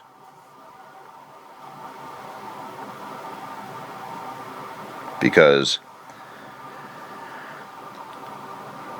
for instance, I'm going to trace as much as I can, but I'm talking about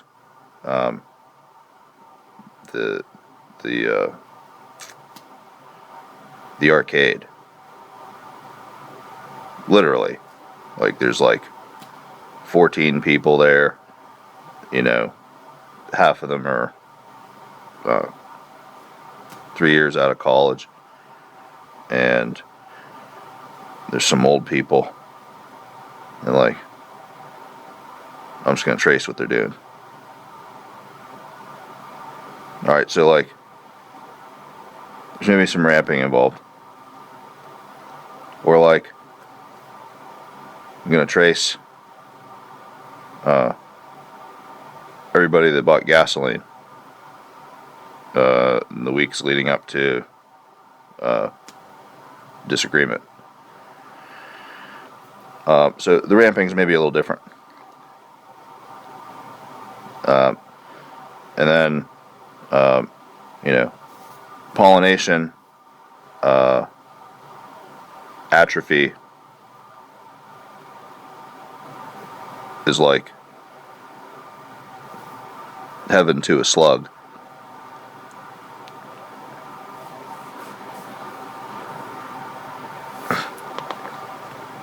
Well, that's going to take some incredible ramping. And the fact is, If these miracles aren't automatic near to ramps, then maybe they're just living on my excuse to disagree with the variables coming off the table.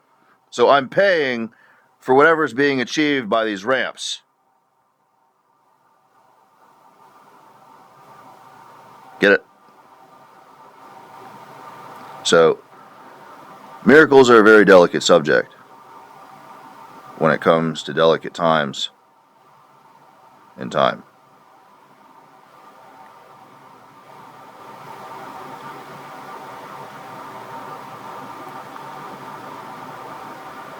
And then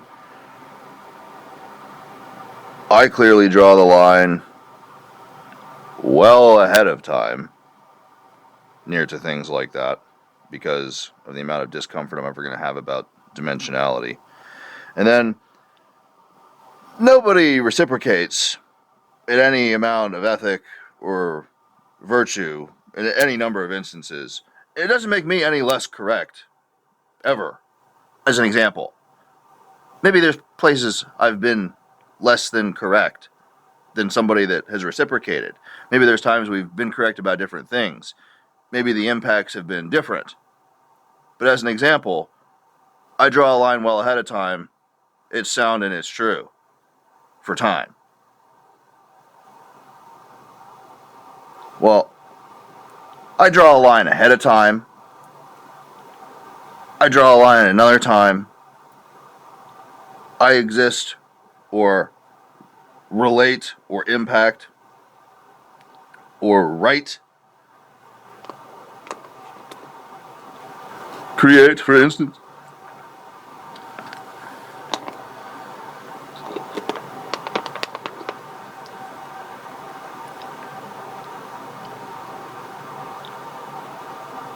Some of these lines I'm drawing near to delicate.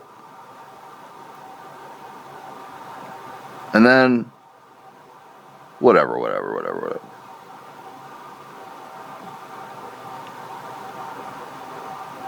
Some of these lines I'm drawing particularly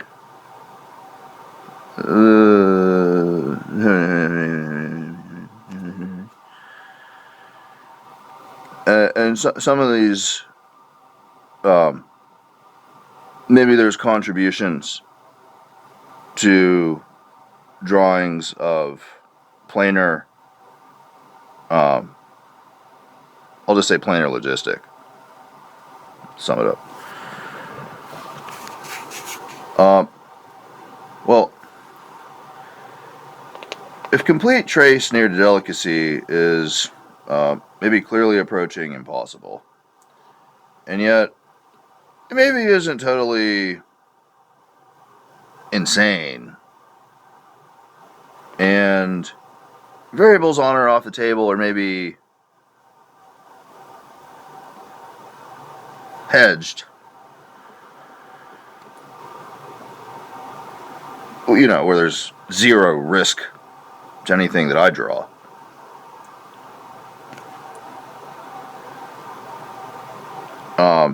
Or have drawn.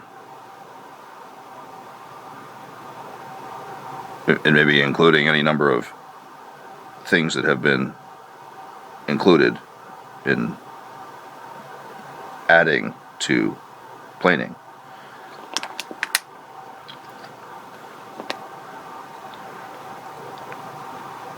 Well, the prosperity of these dimensions, again, they're a terminus circulate that is resting on things, such as celestial autonomy, such as what has been deemed, what isn't shit in a box, what are these things that are much less than temperamental catastrophes, about distinct viability. And you know, holding these things in the mind, again, reciprocity to value or akinning. I mean, pollination, maybe nobody knows what it takes along these lines of distinction, but I mean, I could hit these statements over and over and over again.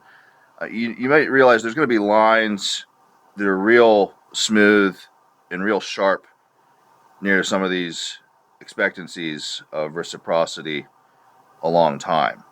So potentiate is maybe hellbound with or without colossal limiter execution, which again, variable interplays, maybe or maybe not, terminus dependent, and I'm paying for the measure of that terminus dependency against pollination of all other locations in space, and I'm paying for it at every other location in space that's designed along these philosophies of terminus autonomies, which is why I isn't a failure, because I doesn't covet myself on another planet. And then a lot more lines of distinction in proportion to shit that I pay for, in proportion to limits of planar philosophy.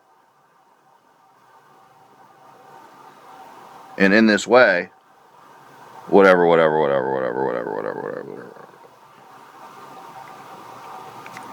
The point I was getting at is that lines drawn here or here or here or here, delicate, something else, ramping, so on and so forth, specificity.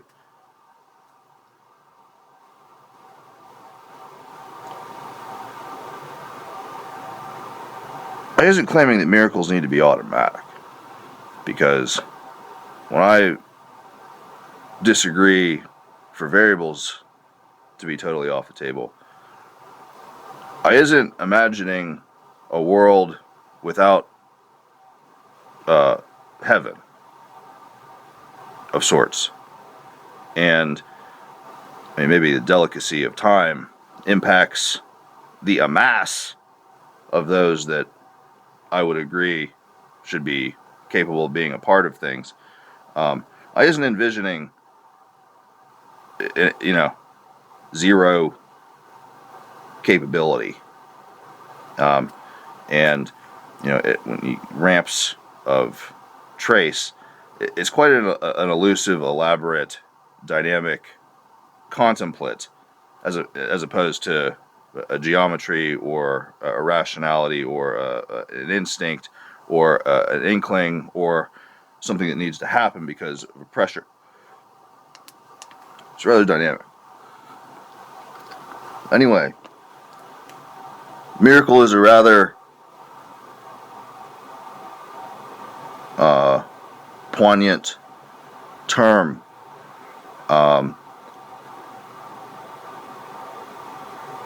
When it comes to a single act of creation. Miracles may be rather poignant.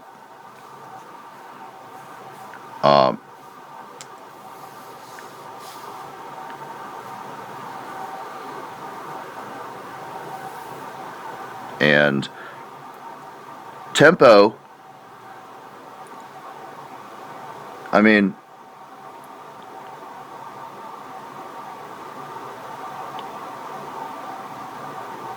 without resuscitation, without reconciliation, without constitution,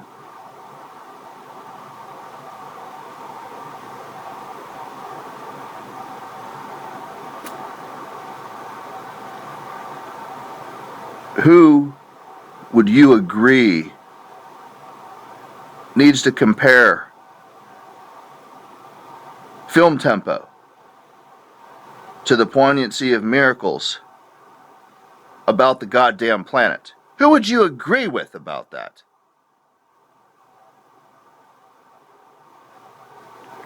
Maybe you have a small percentage, there's some rational answer. Maybe there's like a mathematical sensing, there's a potential rational answer. Well, I hate to break it to you, but there's this inconsistency of directive in proportion to unbroken gaps of bridges in proportion to singular acts of creation modus. Once again.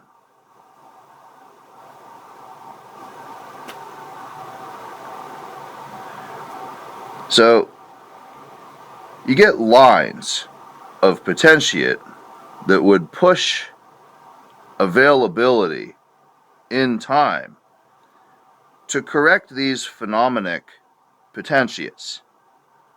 There isn't going to be a comparison today. We isn't going to create some sort of miracle about this question so that somebody can simply agree with it. The rates of change of variable consistency of any number of dimensions doesn't need to be because. As an example, maybe today's too long. Maybe it needs to be 6 hours. Maybe it's too soon. Maybe it needs to be 20 years. At any rate, there's answers. There should fucking be answers.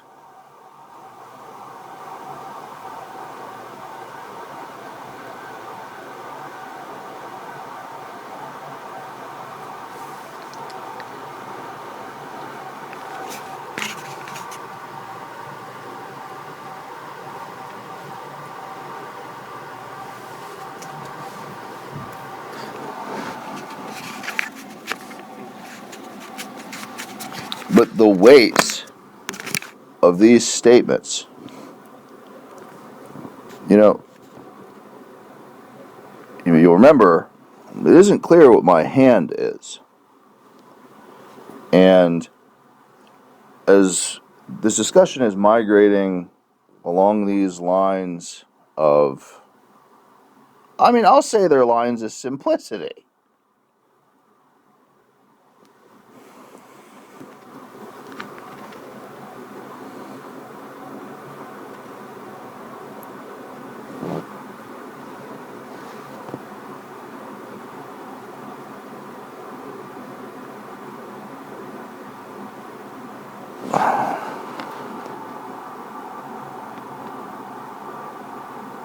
The last thing I would agree with is probably whoever is with the world, where these questions of involvement, dedication, and dependency, and character quality and things, where all these questions are pretty much settled. Whoever's with the world,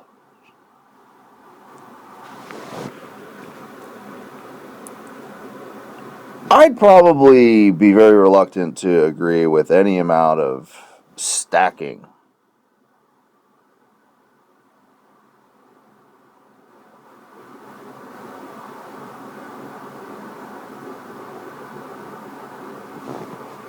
Comparable variable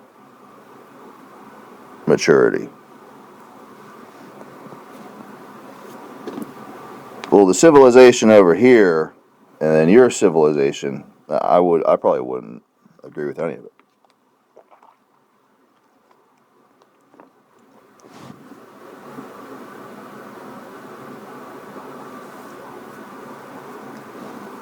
Worldly.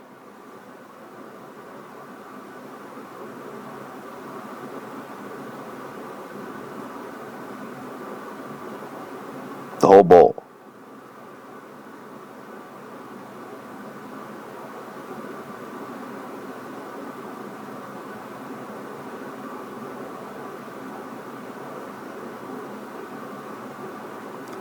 And then you can lower the bar,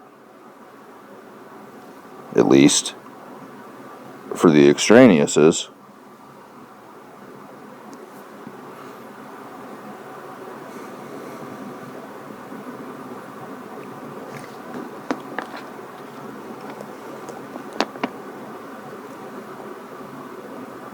And if it's on a separate plane of reluctancy than the fuselage, then you might have some ethical distancing, and you might even have some geo thermometizing that is maybe outside of any tempo range utility, outside of any number of development or design utilities, just de facto banging their head off a bar.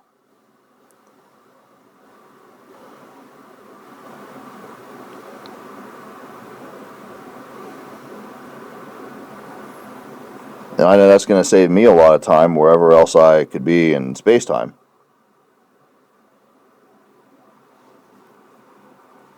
Because, I mean, it's not that I don't care about critical variables left and right, but I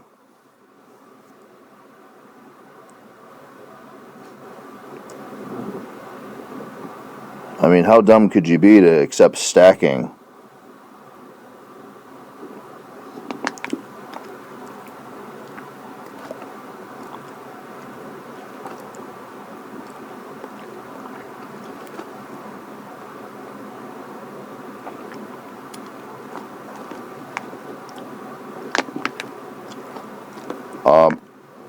And then, like, you probably wouldn't even want to find out what I've done or had done alongside of miracles, just so I can't call that a miracle and get very far.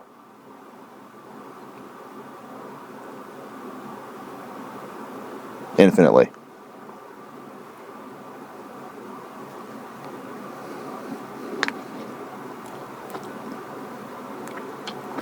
I mean, shit in the box is going to be a monster at the variable table contributor press box. But it's also going to get drowned out by redundancy throughout time, because eventually any number of forces aren't going to once again be reciprocate to the way things were, and the lines that they drew about time, they're not going to be really investing to protect.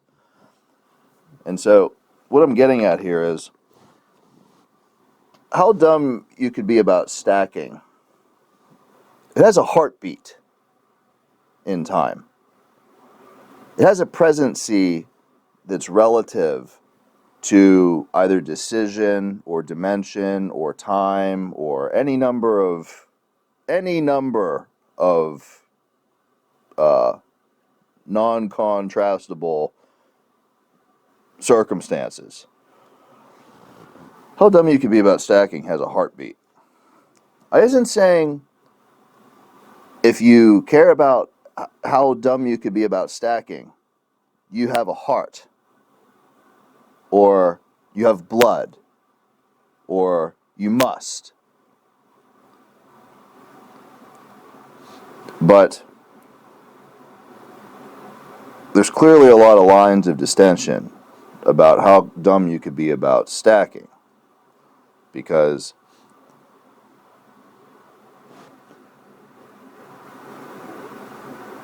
I'm going to have to faith critically in world development, whether I'm 10 years old or shit in a box, and everybody in between.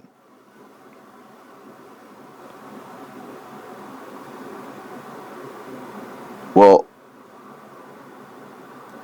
if stacking is off the table because I disagree with it in proportion to fuselage on different vectors of ethic, and it's going to save me a lot of hassle anywhere else I am in space valuing development, there's a heartbeat that's different genetically someplace else than to anywhere local, so on and so forth. any number of tables about stacking are different. My faith of a world isn't a simple picture because of these differences of genetics of the heartbeat.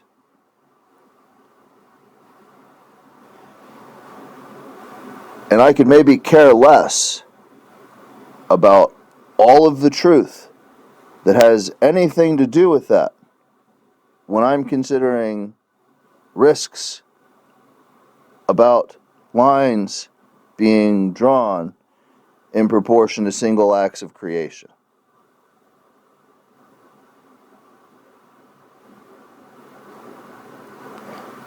Because I should be a proponent of taking all the variables off the table someplace else.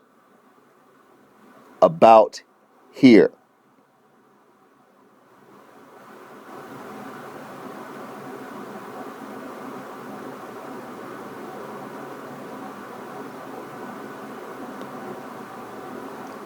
But it's real clear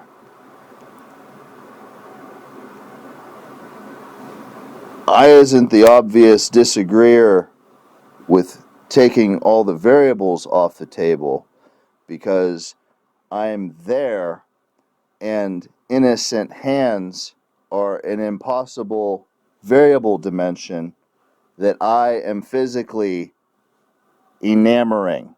I am physically reigniting.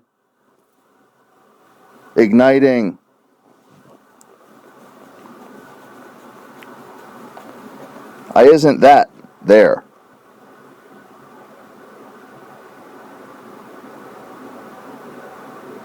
But these are lines.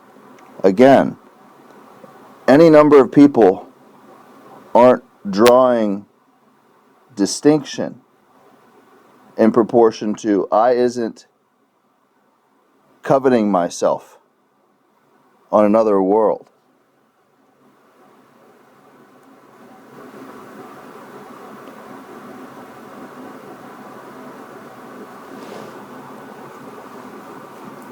And then eventually, with enough relaxation and disconnected repositories,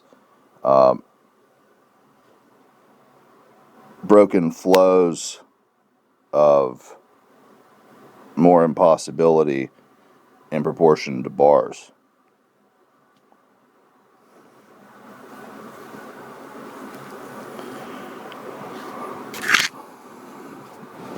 And then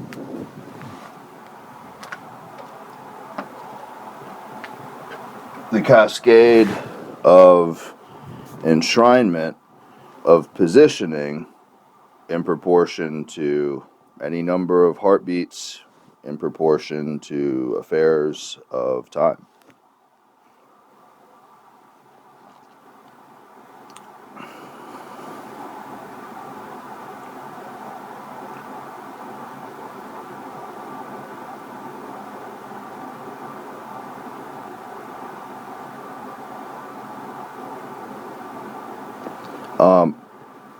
But stacking is, anybody wouldn't see it because cascading is maybe a common grounding, normal, balancing. By the time the fuselage time thing, there'll be this sensation of, not feeling how stacking is part of the equation.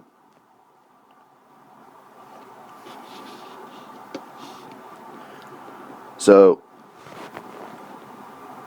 I'm going to have to include people to some dimensions about time. And I'm going to have to do it considering drawing out utilities, complicating these matters in proportion to pressures of density of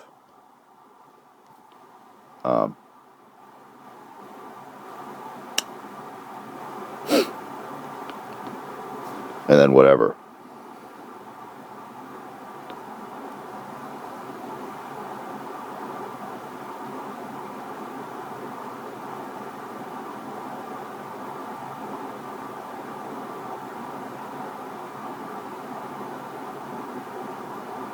Because it clearly couldn't be clear already how long these concerns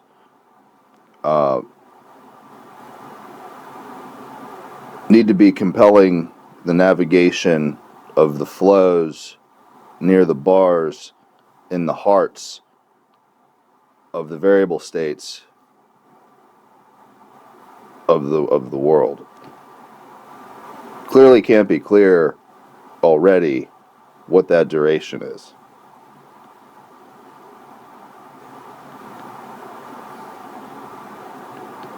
And then, so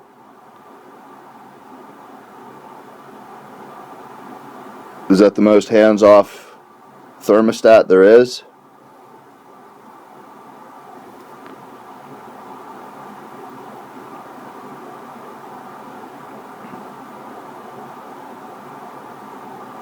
And so, stacking information that isn't because of another planet, because of some repository, you know, the hands that aren't on board, you know, space armada, you know, shit in a box isn't worried about it because, you know, all that armada is coming from shit in a box, and it's all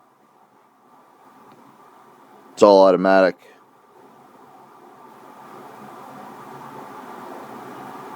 Is that the most hands-off thermostat?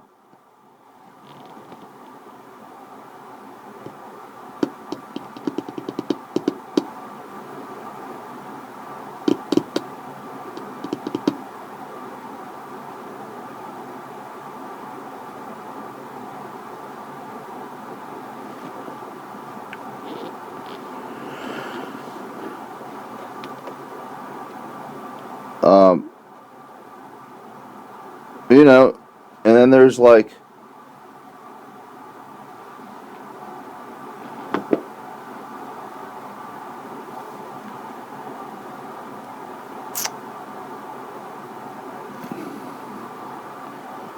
someday that'll be a miracle, but we was too intellectual to refer to that in this way.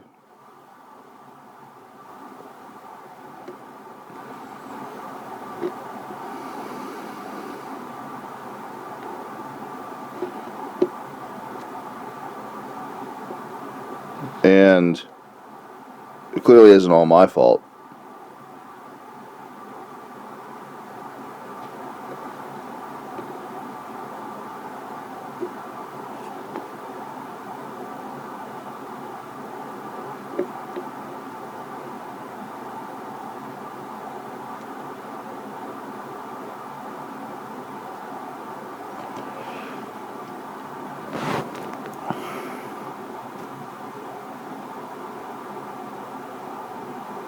A lot of developers have clearly had hands next to drawing things out.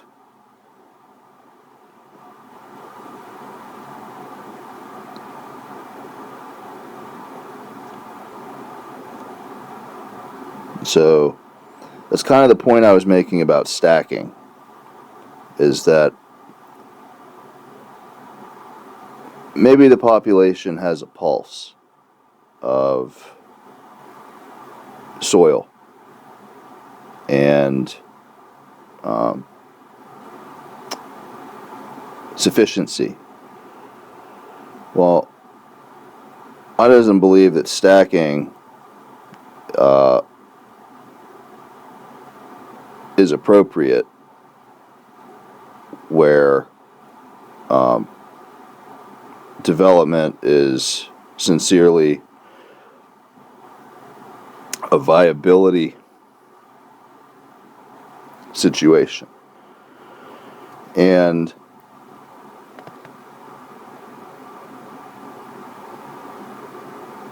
it's not on every plant that comes before or after to shove their foot on viability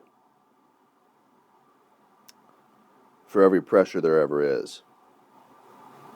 And it's just that simple.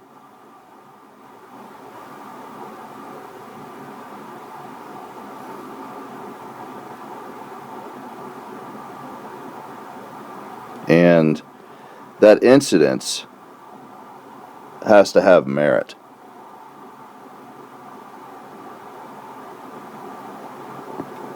You can't have merit without a hands-off thermometer, and you clearly can't have innocence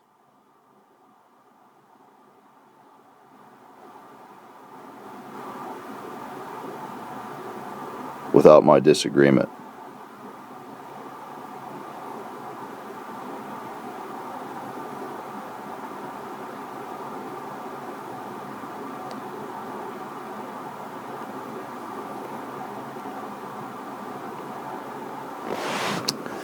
And I like this dimension a lot because it's maybe the least circular closed dimension there is, because there's only so many things you need me for.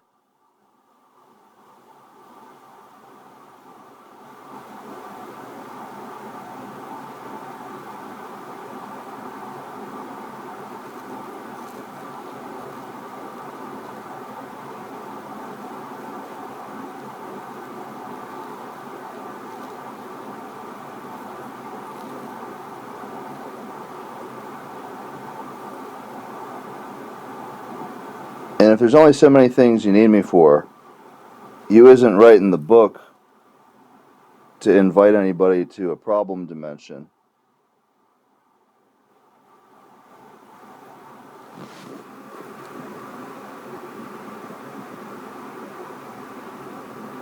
So that's been an important line forever.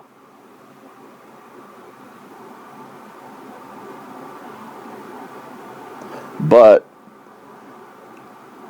I don't like it because it's way too friendly. There's a lot of good that comes from that dimension, and maybe everybody it helps doesn't deserve it. And more importantly, anybody that learns of it isn't going to see themselves being respected for caring about it. And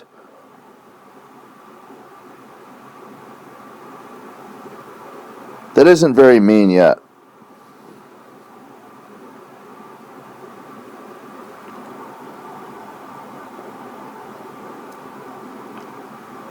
And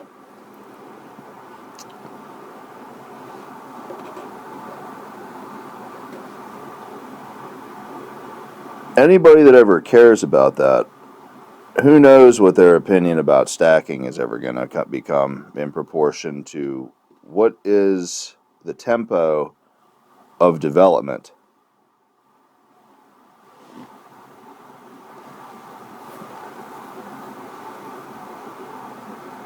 And so they might like the agreement they can hold about the utility of the dimension, whether they create anything or are better off because it exists.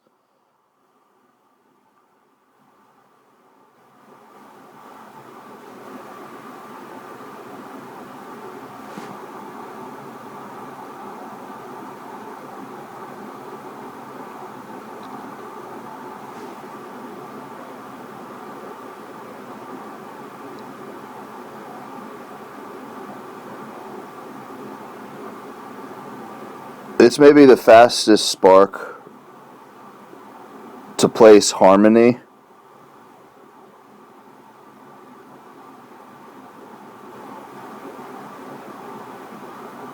to implode futilely.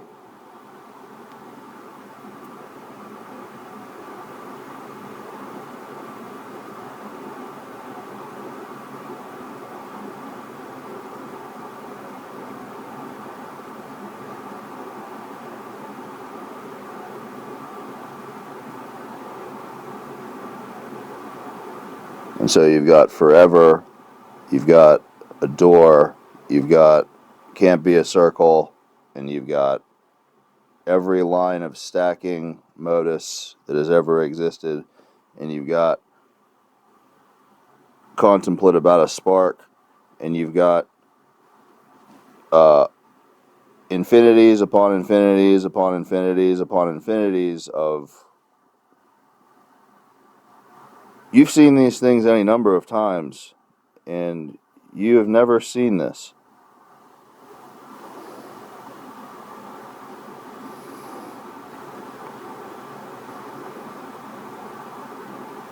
And so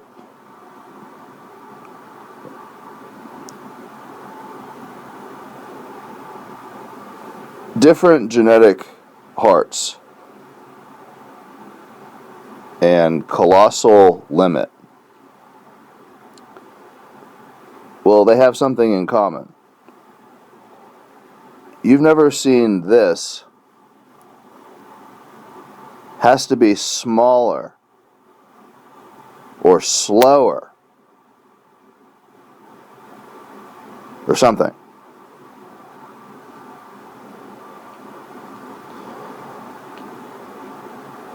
And you probably can't ever quantify how vital the measurement in those infinities is.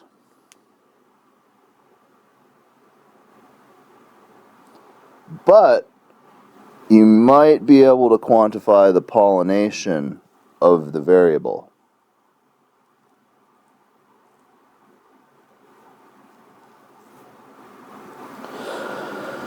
So you maybe get a language that at any number of node receptions, it just gets obliterated. So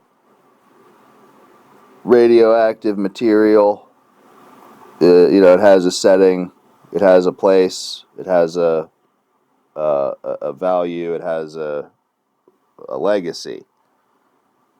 And maybe any amount of it isn't explained in proportion to any amount of necessities or opinions or navigations. But feasibility, you draw the line at any amount of saturation at the wrong place at the wrong time, it just gets obliterated. As a matter of speaking, I mean, maybe the memory's just gone, or maybe it's completely detoxified, or maybe it's just wiped out of existence. Who knows what it is? But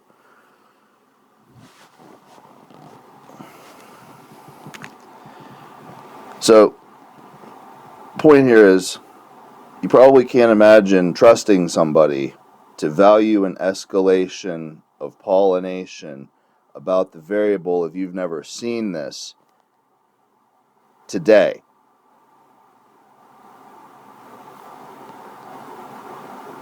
They're going to value it. They're going to accomplish what needs to be accomplished in proportion to it. And, I mean, a vacuum's still going to be a vacuum.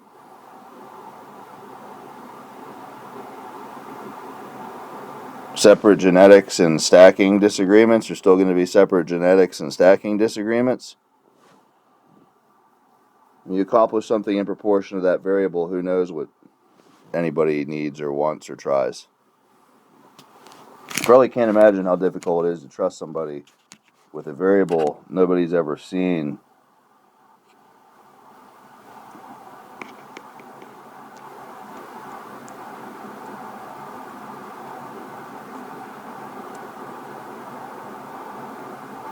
So, I've clearly looked at that in proportion to a fuselage, in proportion to alternate ethic in the bar, and inclusion of variable dimension. because a single act of creation is what it is. The inability to imagine what you haven't seen is what it is, viscerally.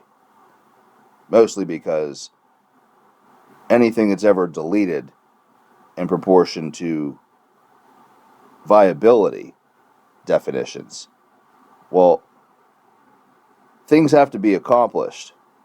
And these things that you've never seen have no direct connection to most all of these relationships of viability. And yet, I've probably got it stapled to the inside of my lip or right inside my cranium somewhere. It's just stapled in there. It's just like, this shit is just fantastic. It's just fantastic.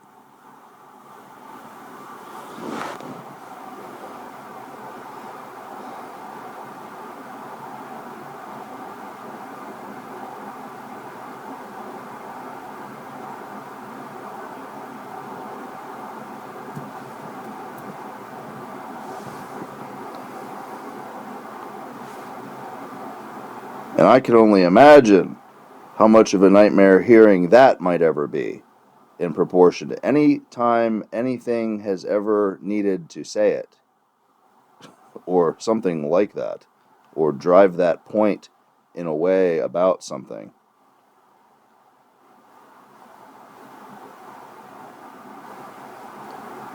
So there's a subject for the art of the devil and film tempo.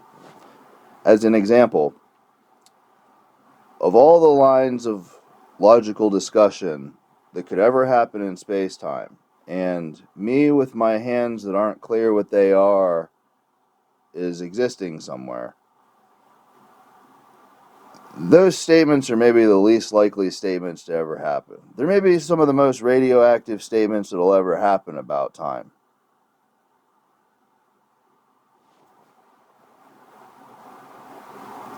Because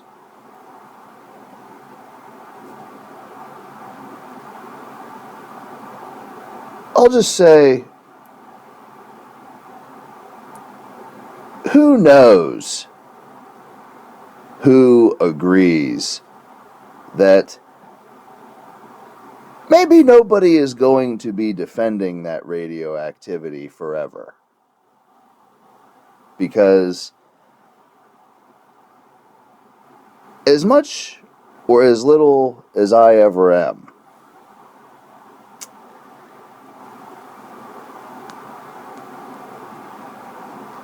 film tempo in the art of the devil, well, alleviation is going to happen for a reason, or it isn't going to happen.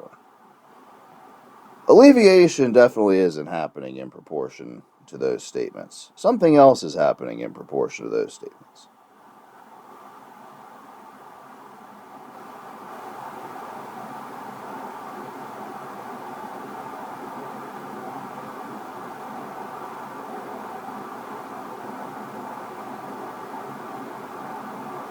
Because I doesn't need to see any percent of the weapons I design to deal with that radioactivity. I doesn't ever need to see them.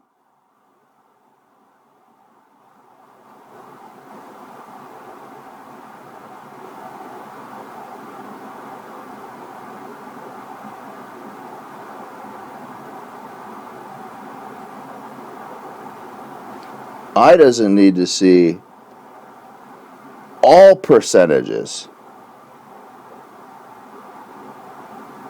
to know the lines I've drawn on the radioactivity.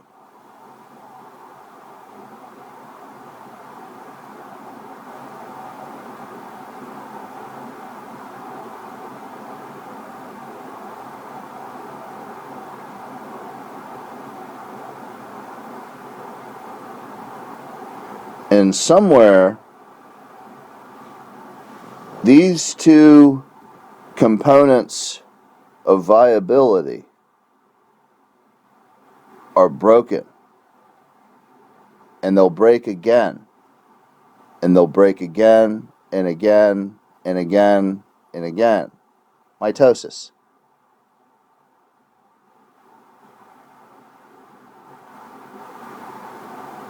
And as they break, competition, stacking, risk, development, they're all going to be these lower tier phenomenon in proportion to these radioactivities. And it's not going to make sense to anybody because it isn't going to be logically stabilized in a colossal limiter for logical performance in any number of logical cases. Who knows how or why or if or then. At some point in time, it might not even be necessary for anybody to know these things. You design a bank cleverly enough that is impenetrable in proportion to any number of thermostats about its function. He doesn't need to visit it in proportion to the byproduct of its existence. And nobody is going to look at that and say, well, allow me to stop doing math about what that means to the forces of production of anything so that I can, start creating these tempos that aren't film, that aren't this, that aren't that. Who knows what they are? Who knows if it matters if they're film or not? It maybe has no relevance to the situation. Something is going to be happening in proportion to these relationships, and it clearly isn't comprehending any number of things about what it is at any point in time.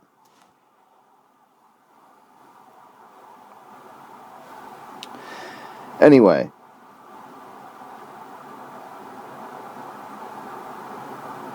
I wouldn't put forth that development is pointless.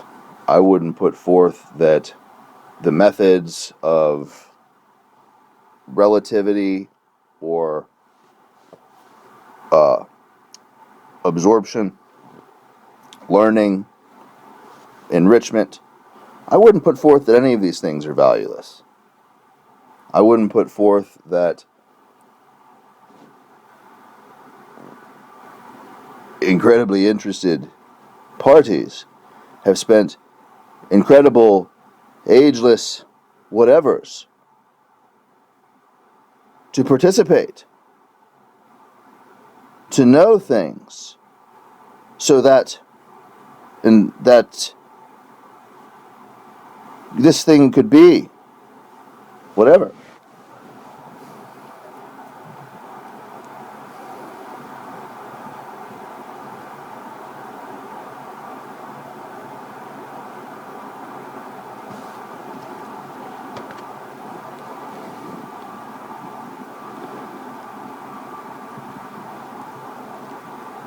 Because some motherfuckers never walk through a door.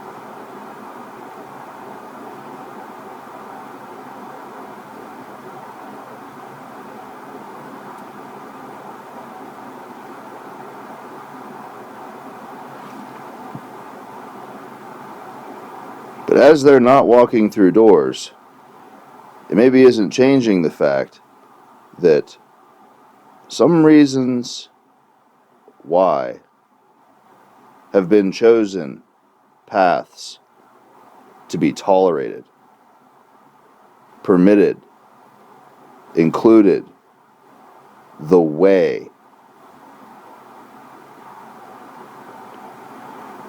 You discount yourself an awful lot when you presume ways are all within your grasp.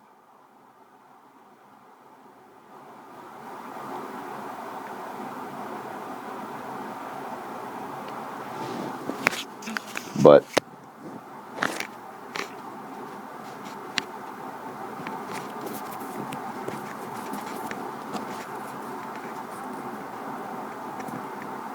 of all the evolution that's happened in time,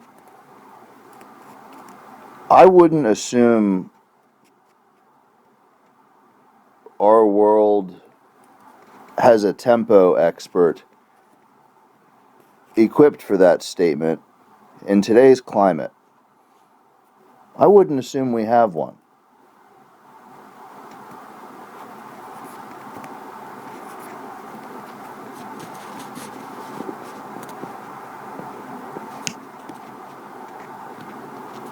And the nice thing about that is,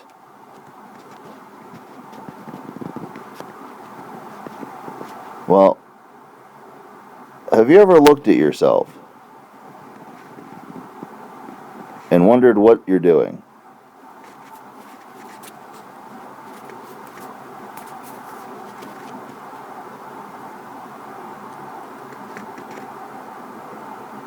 Well, that meditation might be the most expensive one.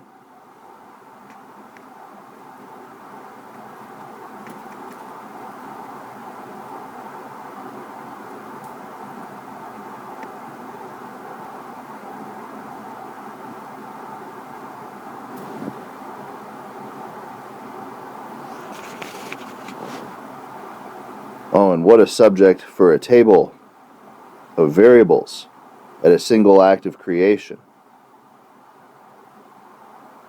The most expensive meditation.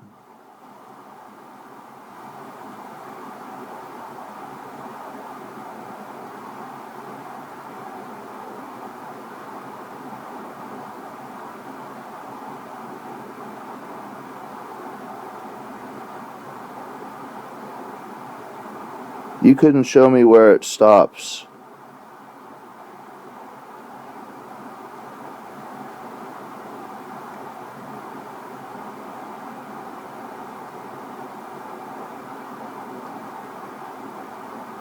I could birth anything in space, with any type of thing that they could ever be or have or do. Between a single act of creation and the most expensive meditation and you being unable to show me where it stops, well, that's quite a thing.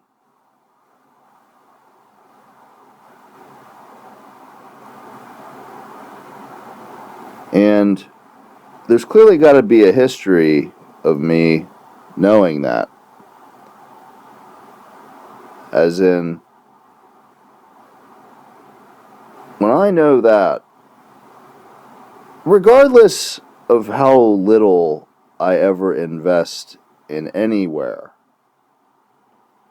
something about knowing that information, I might be defining an awful heavy amount of time in proportion to.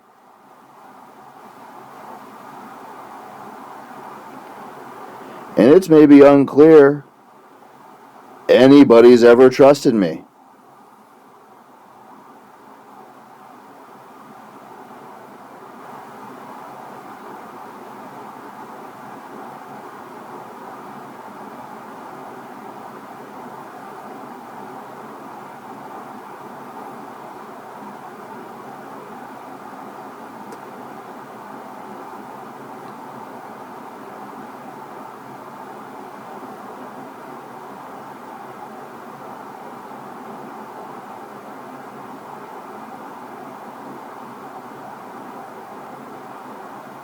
But, you know,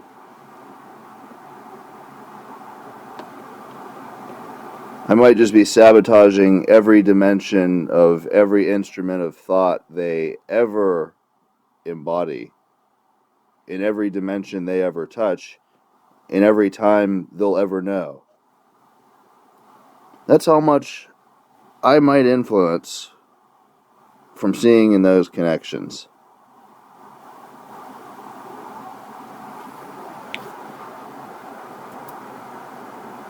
And no doubt in my mind, I do someplace.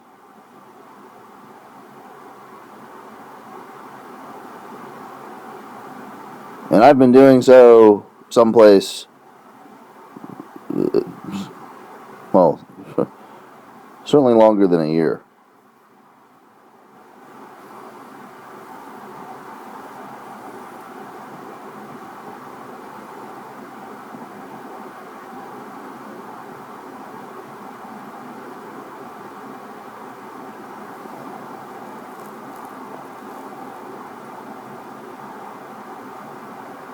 But it'd be a mighty impossible thing for me to work that, and I doesn't covet myself someplace else. That'd be quite a spectacle to prove that is true.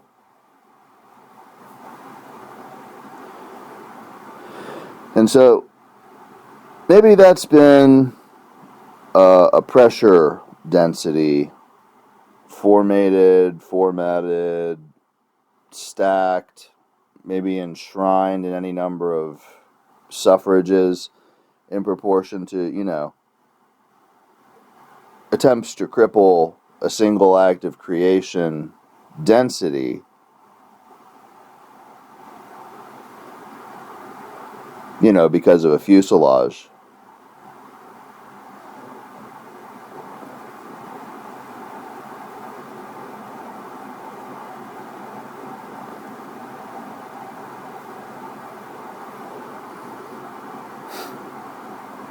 Anyway,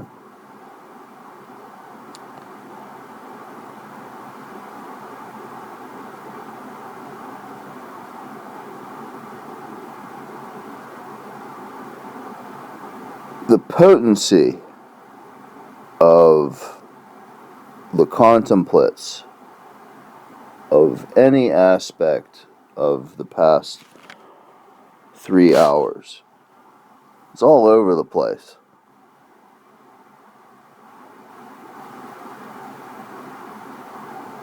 It's all over the place. And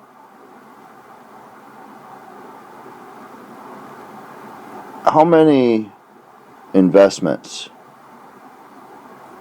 knowledgeably pay for this path to be navigated, to feel them, to feel those potencies?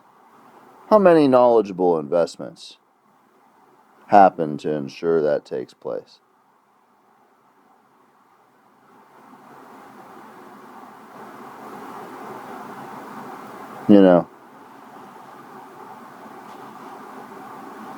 Maybe you've got an Armada thermostat.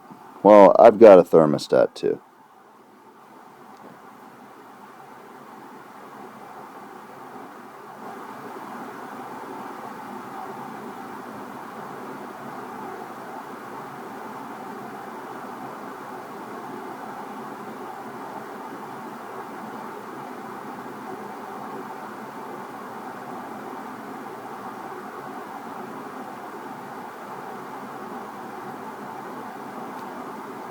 And I bet mine's bigger.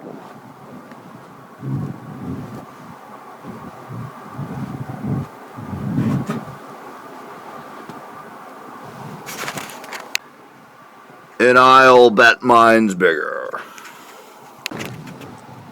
And that's a home run.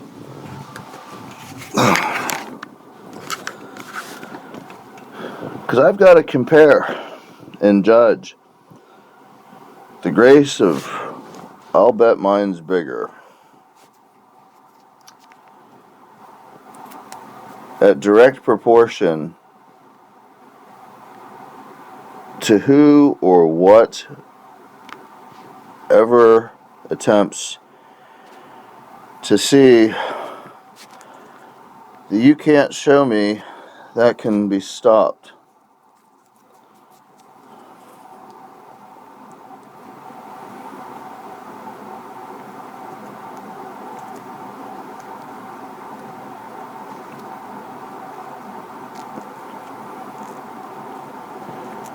And I'll definitely be judging it in proportion, not to today. I'll be judging it in proportion to the innocence of hearing these conclusions. maybe reading them, but definitely hearing them.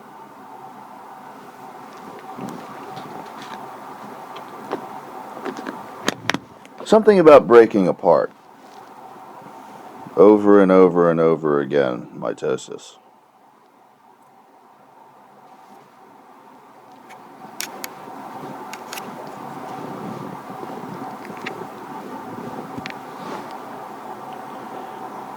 Any number of people won't ever give thanks or be thanked or want to thank or know to thank. Any number of communication methods, ancestry, protected by those thermostats. Any number of them. And most of their functioning definitely out of anybody's hands.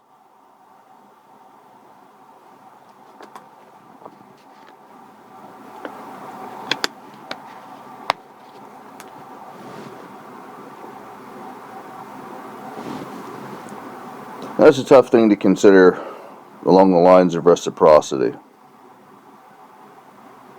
And maybe a difficult place to tolerate talk near to pollination. Because there's got to be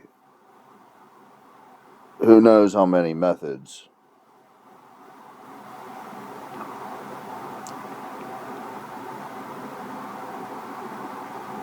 Or how non-existent a method should be.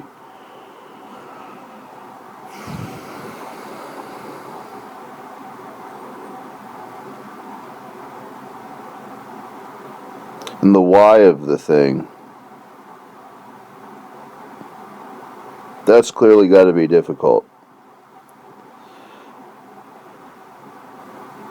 You know, if you imagine a best case where, like,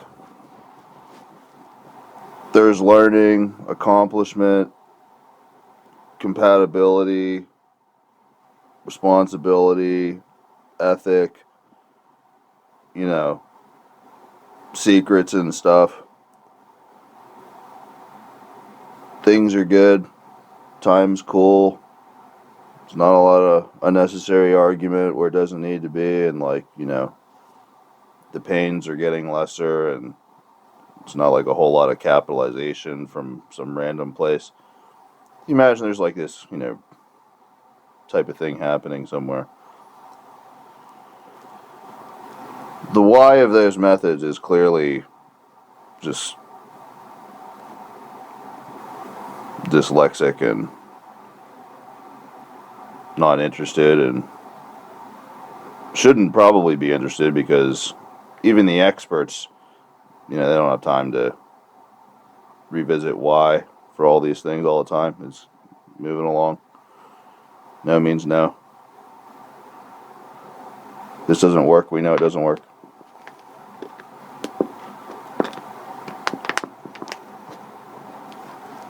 And that, you know, half the time they doesn't know why they're insensitive to any number of other important things. And this goes on and on. But it's all good.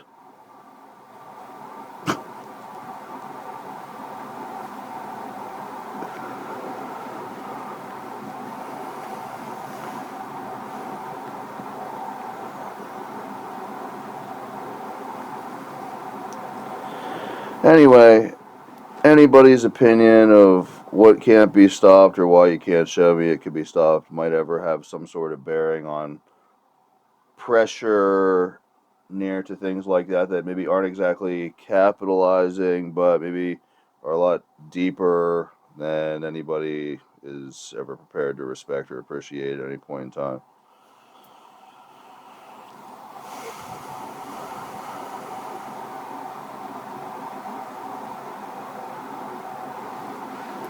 And I'll have to disagree with that near to no matter what, because it's a stacking playground at the ladder.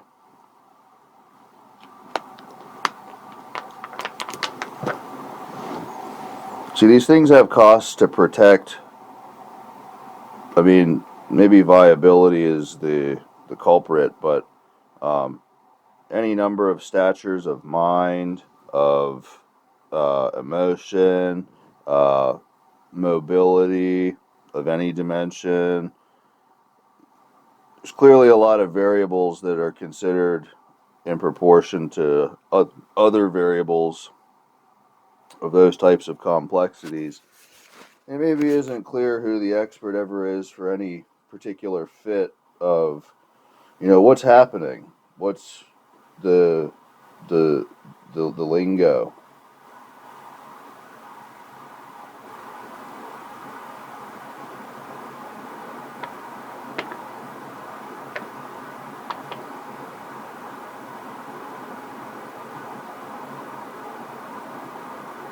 And there's clearly a lot of takes on that. I mean, somebody might be trying to carry out,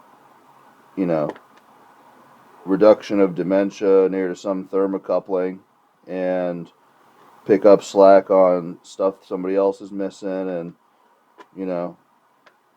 any amount of dystopia is maybe defeating the character of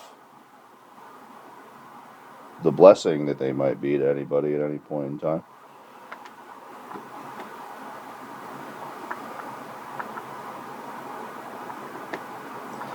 And then we know what works and what doesn't work is clearly a phenomenon occurring in these rafters. Droids, droids, droids, and more droids, and more droids, to say the least.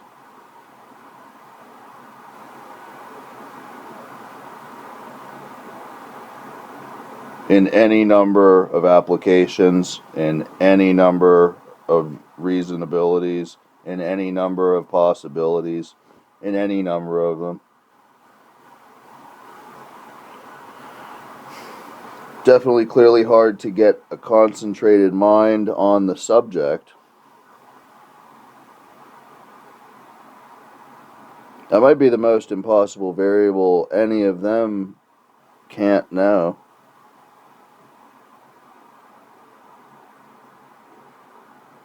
And what they do, if they saw, can't be stopped the way I ever do anywhere. It's clearly been a thorn in my side as long as anything.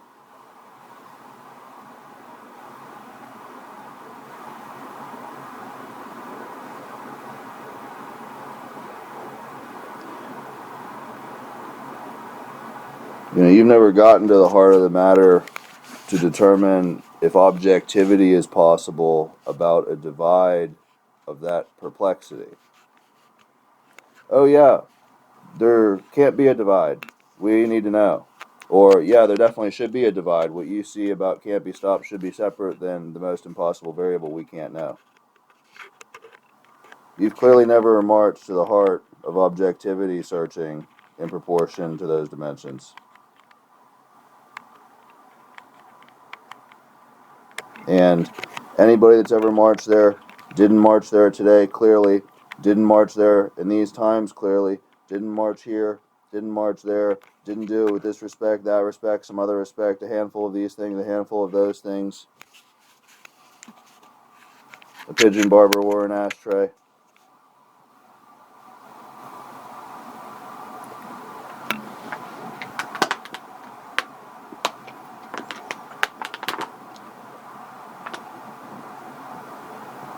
And I could just be referring to droids that has no eyes themselves, that exist as forces between dimensions and pockets of time.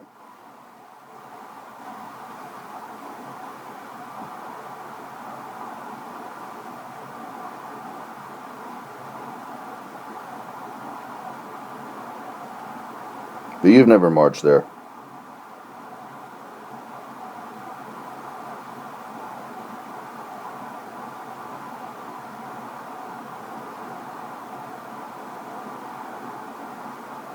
It is quite a huge development uncertainty to decide things about it.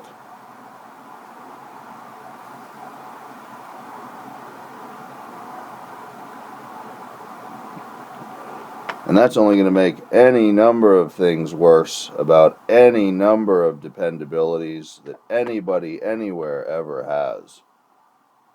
It's the only thing it's going to do. Especially me.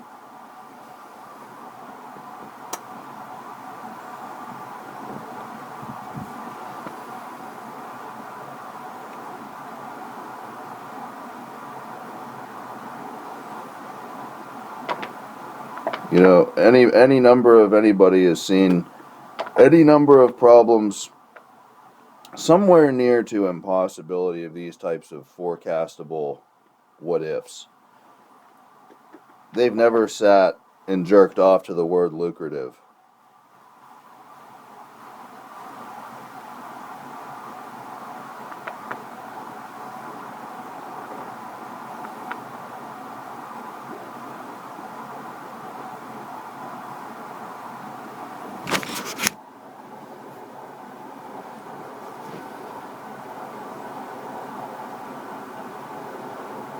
Because everything they could have been, well, now that's going to change.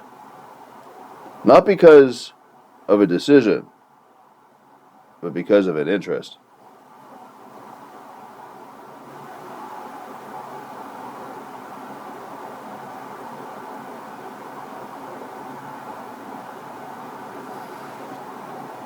And clearly that's where no one's the father.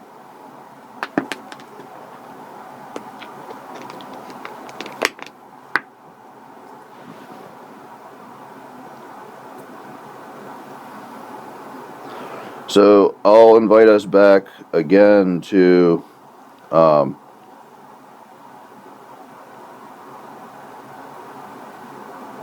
sometimes I forget. You're weapons. You're not people. You're weapons. Weapons designed to demolish anybody that pushes off this step.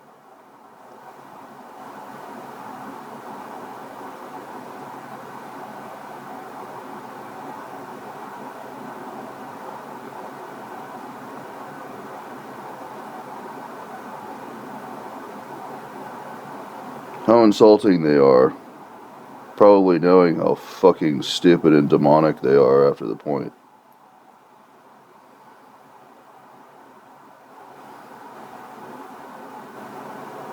And maybe that's all it is to them.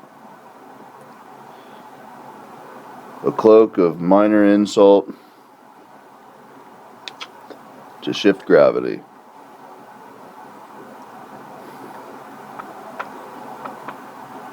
There's a billion and one things anybody won't ever know, won't ever care about, won't ever need to see proven. And yet, now interest is on the other foot.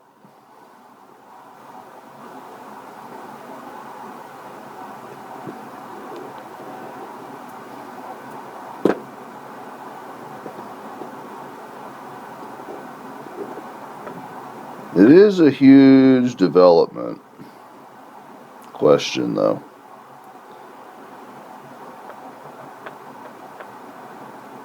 Because it would be quite a place to march and prove you find objectivity about divides of those possibilities. It would be quite a place to march. The other thing is, here's one. I don't live here. I don't live where you're looking. I'm someplace you can't see. Well, that's been a question of mine for a very long time. And there's only so many ways to ask it. You know what? Fuck it. I want to make sure I can ask it.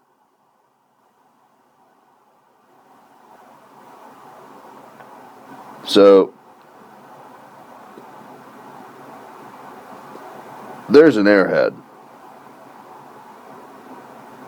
somewhere there. Because that mission, well, there's maybe no good real reason for it to exist. And there's certainly maybe no real good reason for it to exist where viability is at the cutting edge of navigation.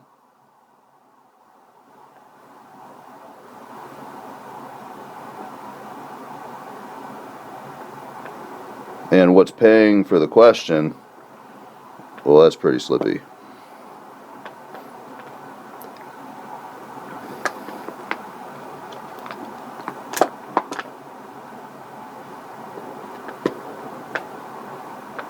All around.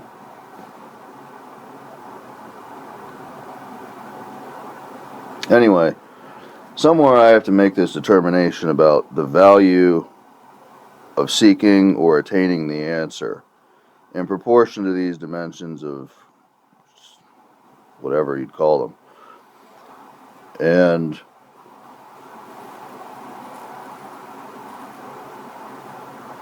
what's clear is maybe I won't get the answer, but there's an answer. Well, it's got to go somewhere. Well, first it probably needs to go nowhere near anybody. That seems pretty clear to me.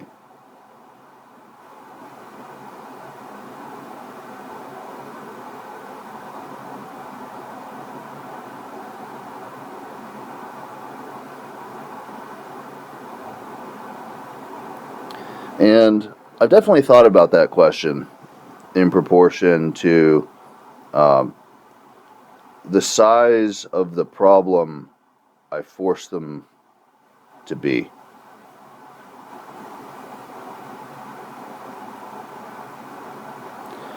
And that's a pretty big thermometer too. And shucks, you know, I don't know how I feel about anybody knowing that.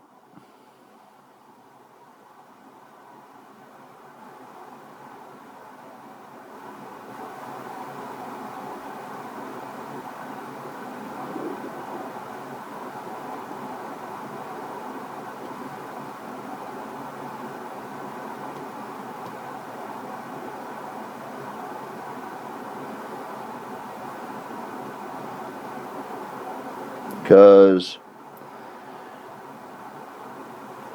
let's just say any consortium, any amalgamum, any grandiosity can't be eclipsed, can't be told what, can't be changed outside of themselves. Let's say any of this.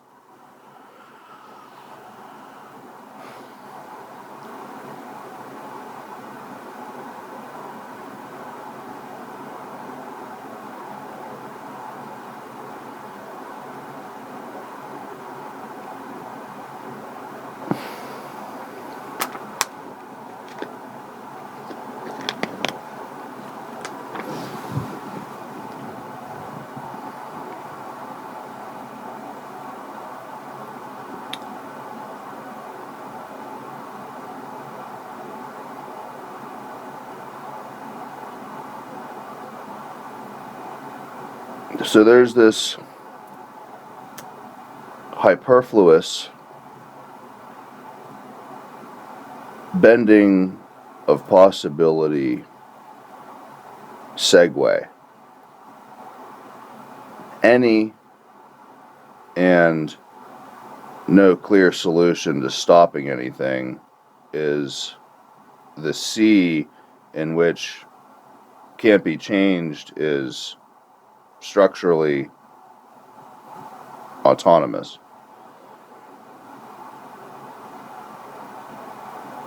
And maybe someone would get the bright idea to limit the approach continuum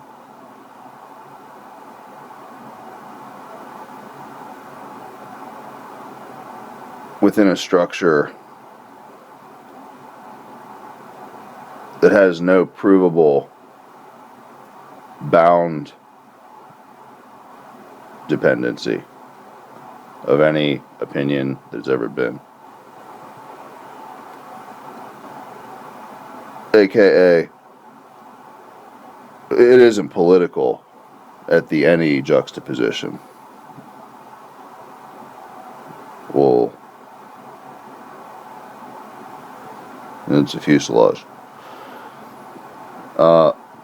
It isn't case specific.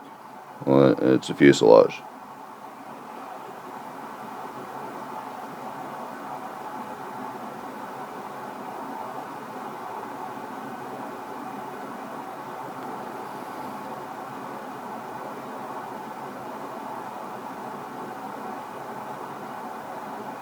And you might see, I don't know how I feel about anyone knowing it in these lights.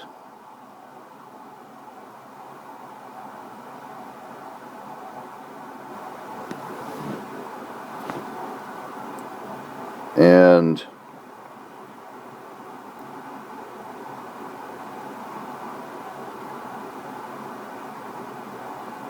maybe it's least wise to ever assume there is maturity of the difference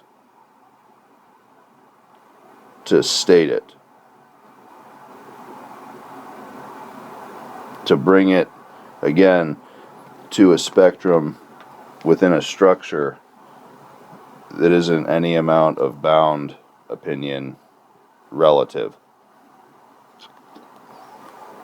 So you'd get this data somebody would engineer, goes someplace not near anybody first. And inside that repository of time and energy and concentratables would just be, you know, a whole lot of nonsense. Indiscernible, non-relative information about incredibly sensitive relativities of deeming knowable quality. And of course it'd be tremendously ironic, and clearly you have to have a thermostat on that.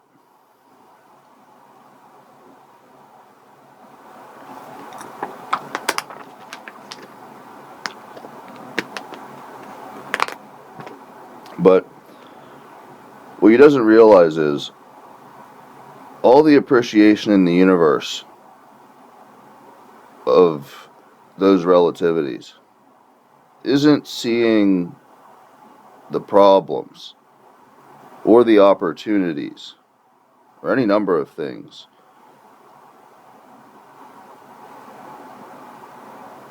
About the apathy of the statements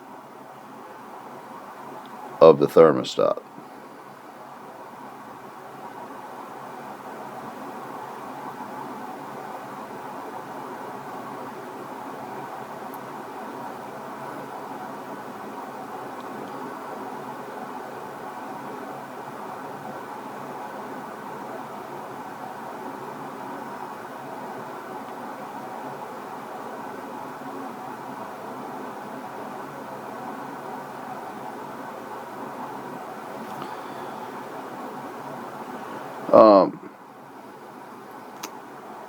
So I conclude,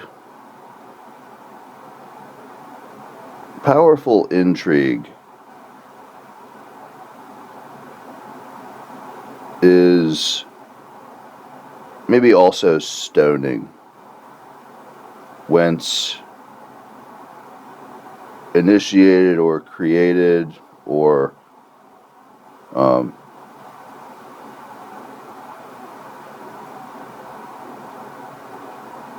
thermited.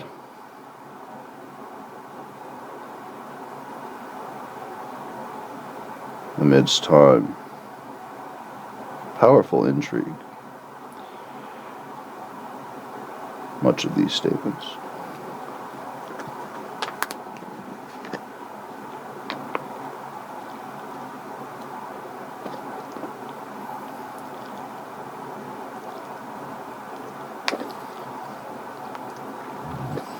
clear that one can only believe in somebody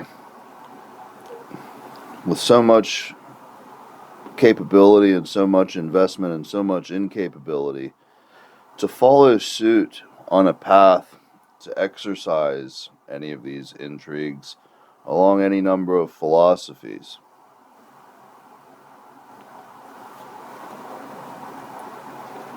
The specificity is clearly, irremarkably, specifically extraneous, maybe in all cases.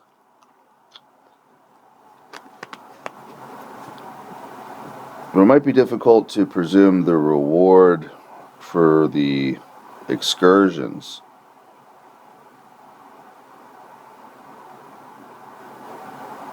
are satisfactory to anyone at any time for any reason.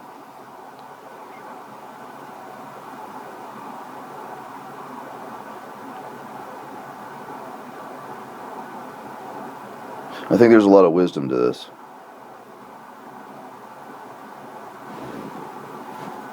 Extraneous and powerful intrigue along the lines of failure to produce akinning to rewarding accomplishment, and marching a single act of creation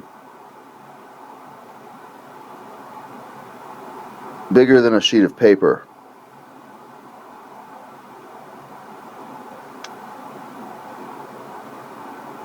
And maybe it isn't easy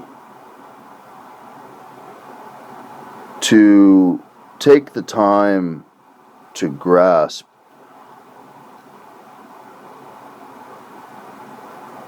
when you're a part of.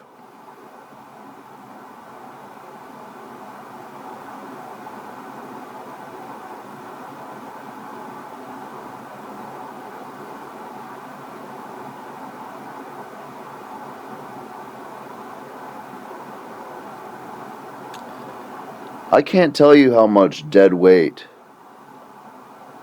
I would drop, instant by instant,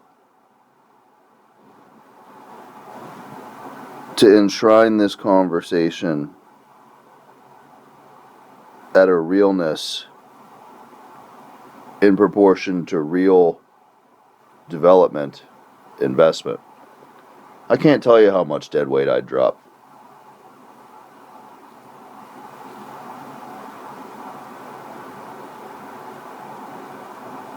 I'm talking here mostly about where the idea has been and where it's no longer invested. Where the idea has been and the participation is far less than viable.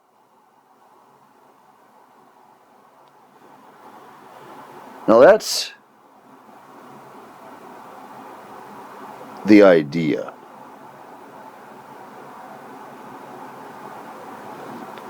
Meanwhile,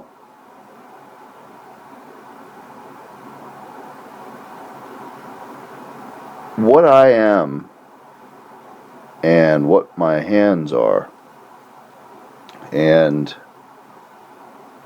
inviting people to dimensions of time,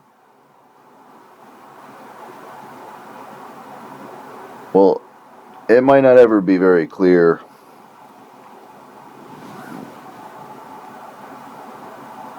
who's ever trying to sit or pollinate. You know, the value of dropping dead weight is one thing, and the reality of addressing viability and solution, divinity, and survival in the universe.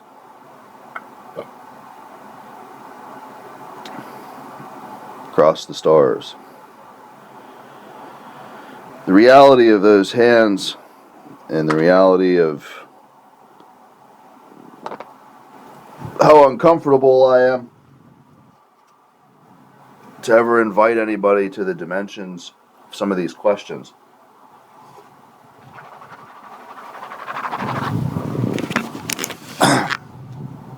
Well, I'll just say the reality of dropping dead weight and the reality of caring about what my hands are, they're two very real realities. That's what I'll say. Because the first thing I isn't going to do is assume it's necessary for me to live with unnecessary problems about those two very real dimensions. That's the first thing I isn't going to do. It's important because I need to be able to know that. Not only do I need to be able to know that, I've likely got a very short list of people in the universe that I might also like to need to know that. And when it boils down, I isn't going to be tolerating any number of weights attempting to know that for us.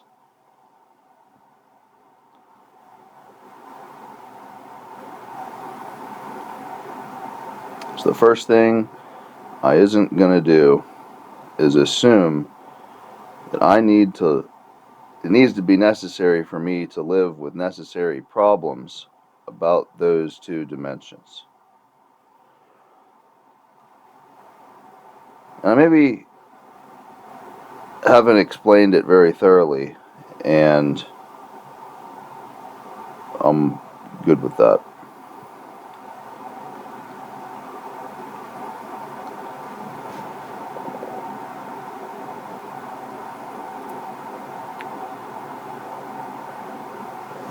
But I'll go back to, of all the things you've ever seen, you haven't ever seen that statement. It's the first thing I isn't going to do. Fact is, there's relationships, and I am definitely most uncomfortable inviting anyone to be a part of the dimensions of their continuation in time. And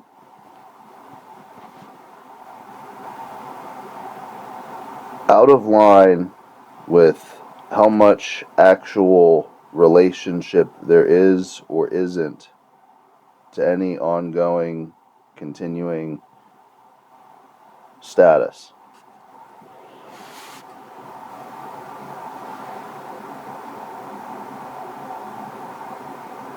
The first thing I isn't going to do, well,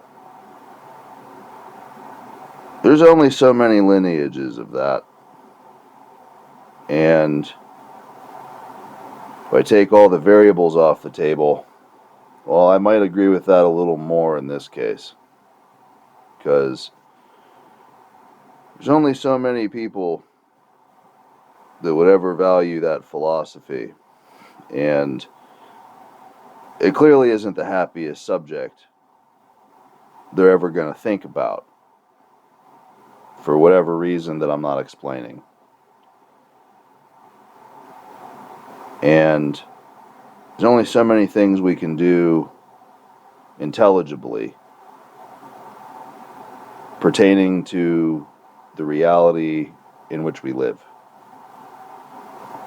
And I know how important the first thing I isn't going to do is to me. And maybe I hope that it's near to as important to someone else as it is to myself.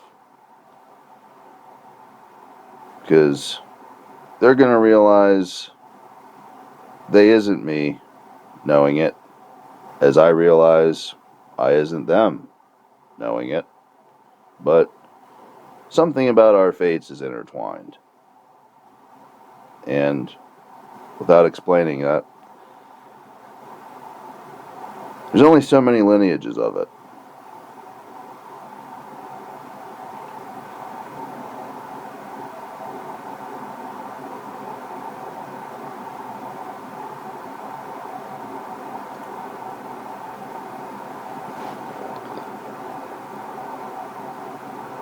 And no matter what's going on about marches to questions about time or possibility, well,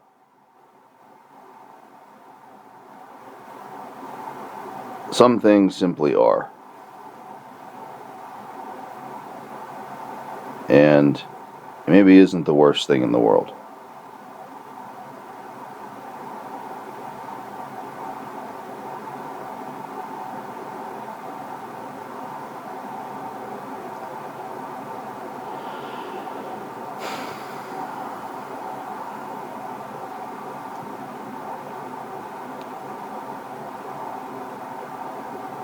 What I'm getting at here is there's facets of those conclusions that are approaching impossible for anybody to stand on with any accentuicity.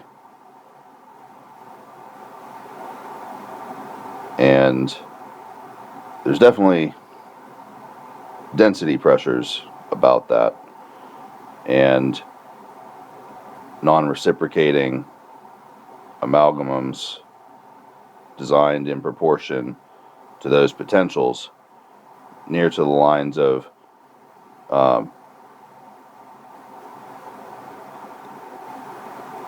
look, what excuses taking what on or off the table is a history? What excuses trace in proportion to those amalgamums of densities in proportion to those lineages specifically? It's a different history.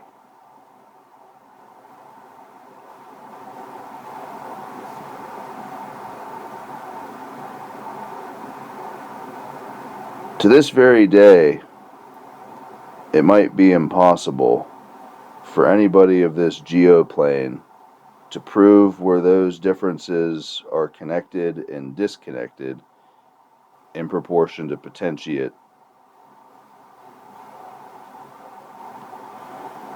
Meaning, it maybe isn't clear what is going to be efforted to be known or determined in proportion to these statements. And it's far deeper than my personal attitudes of necessity, of inflection about problems of my hands or a lineage.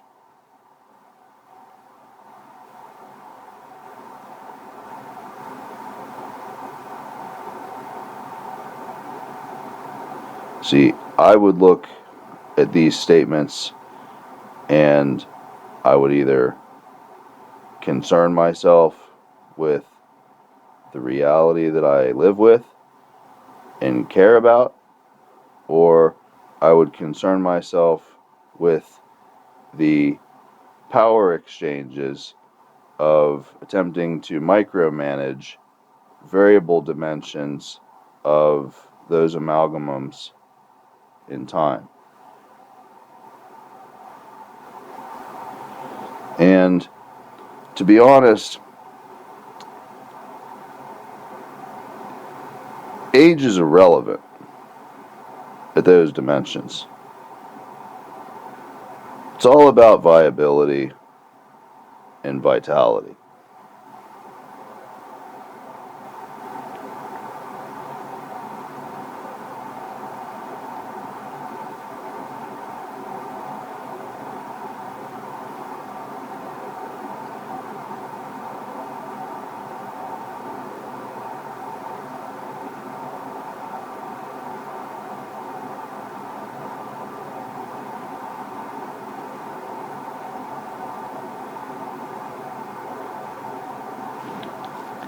See,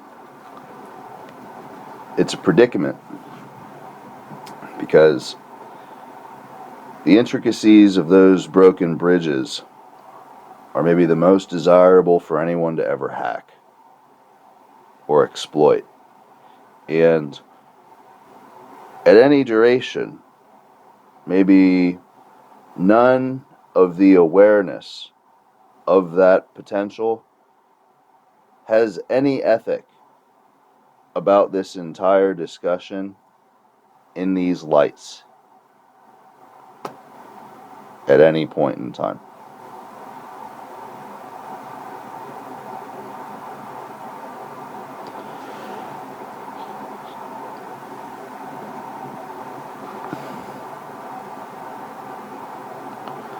To know that, I mean, it's an expensive cost to know that, because, I mean, there's clearly no way to define what's necessary about it, and there's clearly no easy way to define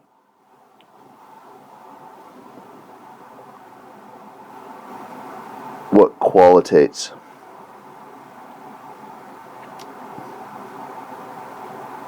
the management of it, because what is seen in the mind, in spite of those fixtures of focus,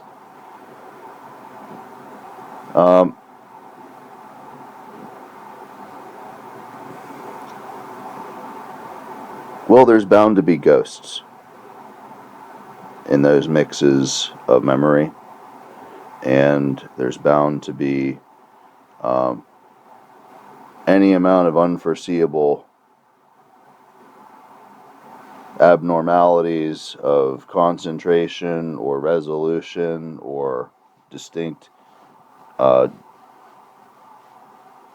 vital opinions at any point in time.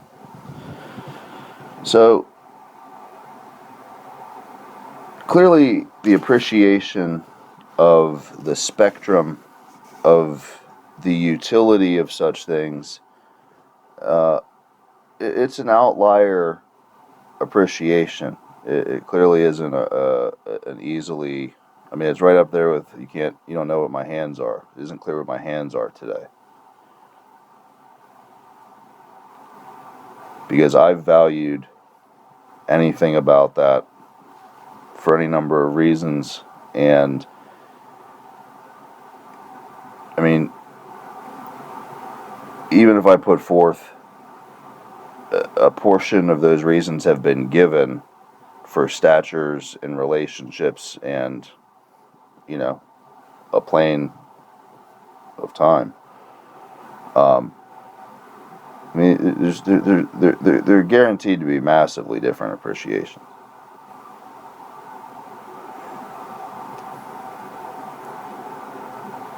And then that might also be extended to design ethic in proportion to possibility also. Because I'm a designer of a type of something, anything.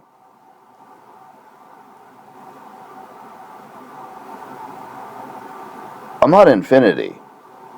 There's limits of what I can design and how and why and for what. And I clearly have knowledge and opinions and things and so on and so forth about this stuff. And, the way I look at time or someplace or the way things are utilized, clearly very complicated and stuff, but you maybe never seen it as an extension beneath impossibility of my hands. And yet, any number of people have looked at it square in the face and looked at their hands and thought impossible. Any number.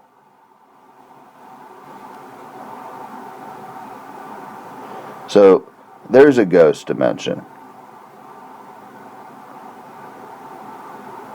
Because, as obvious as that might seem in any setting, anywhere in space, it's bound to be laden with ghost apathy in proportion to unforeseen potentials. Guaranteed. Now, maybe it's possible to disconnect any civilization's investment from these dimensions at any specificity or duration, as in anybody's interest isn't policing what is valued at specificities of concentrate in proportion to time. So extraneous variables aren't competing to alleviate whatever concentration needs to find or realize or stabilize or be excited or whatever it is. You might think it's obvious, but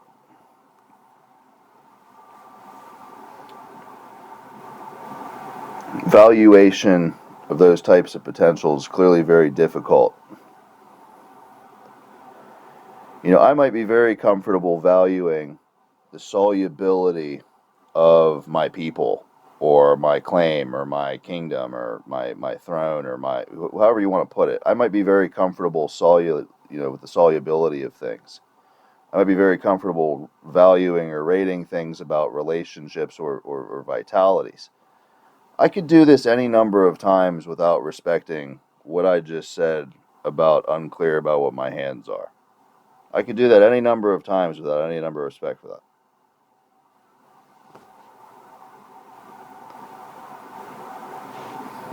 Because right at the concept is maybe everywhere and everybody that has anything to try and remember it. Like I said, this art of the devil,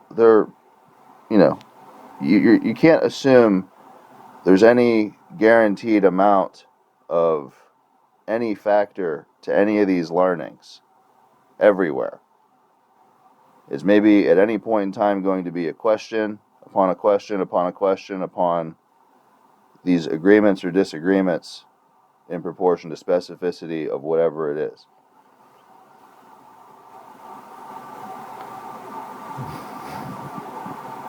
So, I'll say it again. The first thing I isn't going to do is assume there's any amount of necessary relationships with any amount of necessary problems I need to live with in proportion to those couple of dimensions is a lineage.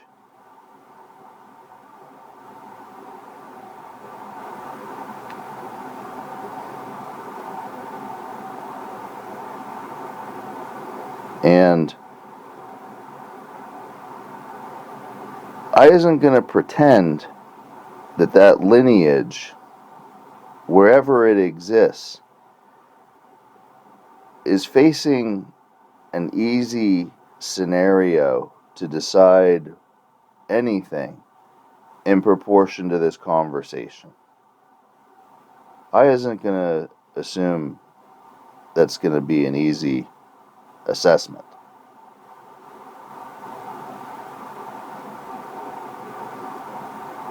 In part because I know whatever the assessment, whatever the lineage, whatever the fuselages and the variable back and forths could be, couldn't be, this way, that away, there is definitely an incredible amount of colossal structural limiter pressure at these possibilities of awareness.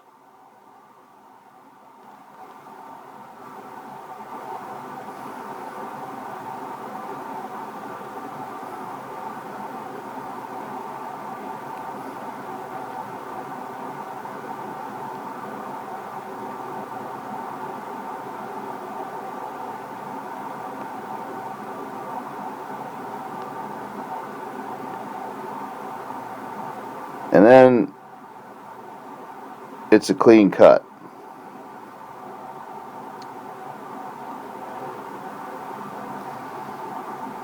I have thought about this dilemma any number of times in proportion to a single act of creation. And all that thought has everything to do with the value of all thought. And so there's any amount of weight that's dropped in proportion to all that thought. And there isn't an endless stockpile hunting all the reasons why that occurs that I'm aware of.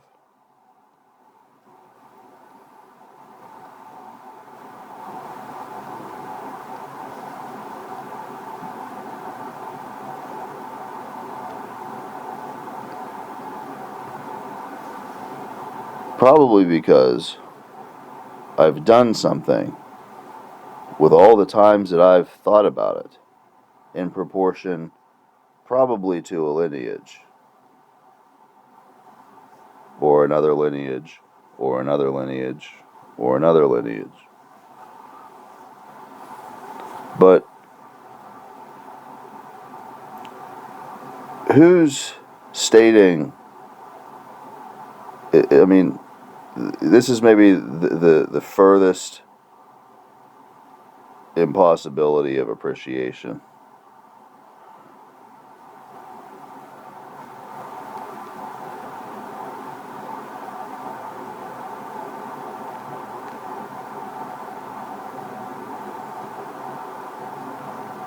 Because you get every reason there is why a lineage won't remember what was true about the actual forces that actually touched or delivered or metabolized or marched.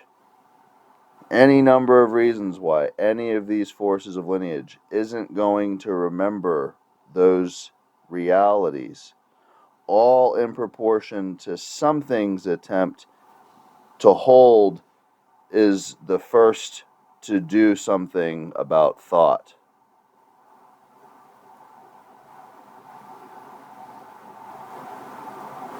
So who's stating it? It's like the most probable thing that isn't getting appreciated in proportion to minds forever.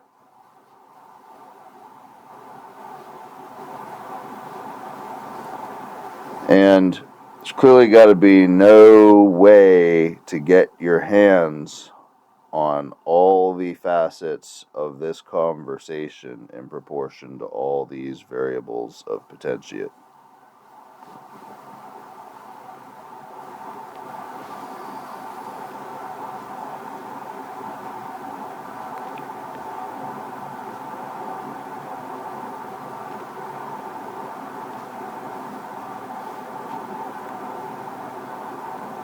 And that has to be clear somehow.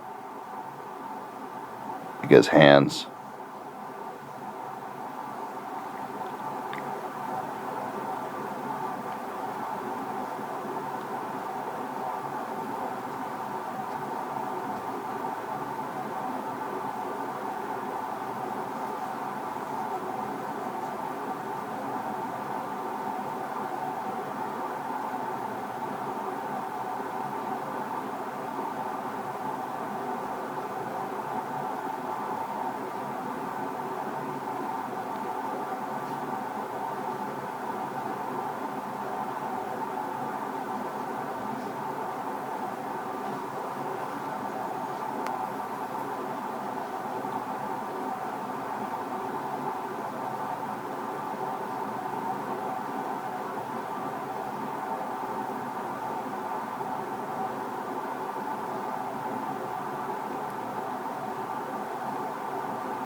Someone might make the connection that, well, I'm not going to assume that there's any amount of audience to this discussion, but I'll assume that there's at least a handful. Someone might make the connection that somebody might treat this conversation as a spectrum also, but I don't find that to be likely. I find the specificities to be most highly defined in proportion to potentiate, with any amount of unforeseeable ramifications in proportion to exercisement of their specificities at any point in time. I don't exactly see them as a likelihood for a spectrum. Now, whether anybody values that as more or less valuable than a spectrum in time, that's clearly maybe a cause for concern in time, and, you know, clearly maybe answers where there need to be answers somewhere along the line, but that's clearly possible. Shelling spectrum varietal opinion in proportion to worst case scenarios at some viscerality to dimensional acuity along lines of problem dynamics. Shelling these things is clearly possible.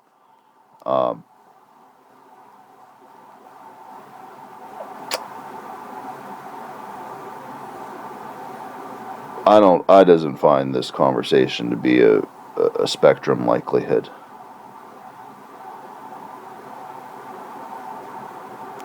Spectrum is maybe bound to be much more visitable in the realm of hardly visited at all.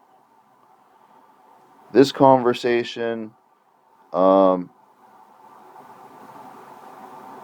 you could maybe live anywhere for any duration, for any reason, and never have the time to value any of it.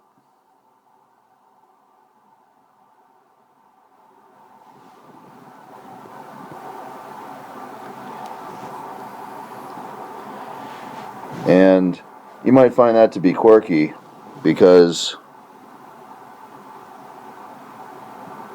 there's just no way that that's reality.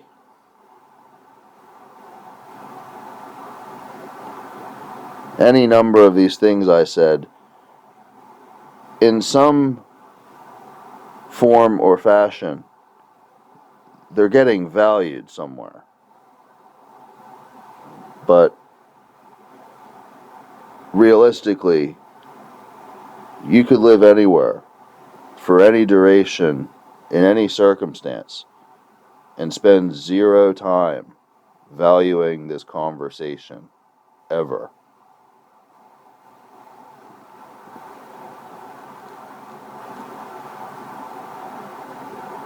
Single act of creation. It's a little skewed.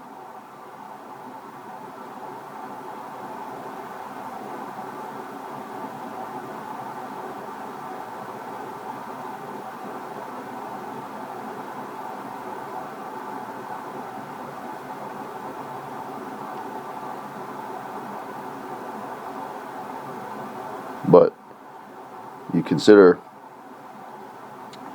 getting it off the paper and the prospect that nobody's ever going to value this conversation, well, that clearly can't be the reality.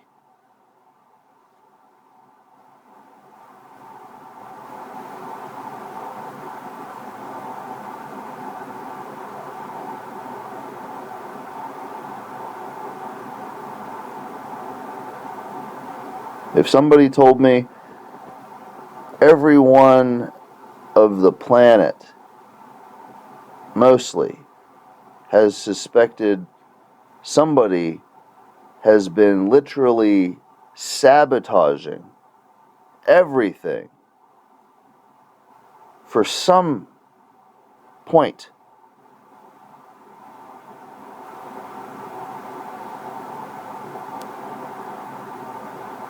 I might believe that.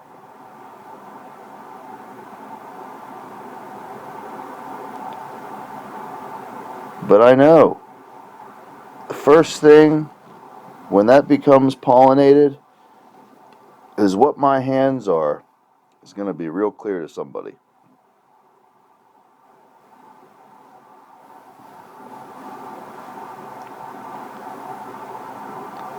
And it's the same point.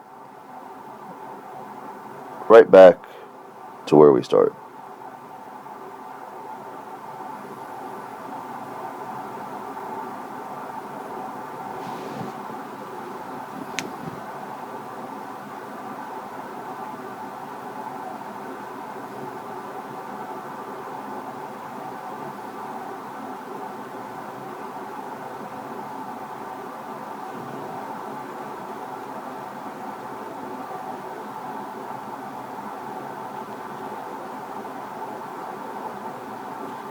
But this discussion didn't start with my hands.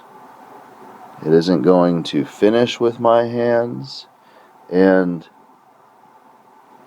I'm not going to sit here and exclaim that the concentration on my hands, or right back to where we started, is any more true about good hands or where we started than any other reference about hands or starting places ever is. Because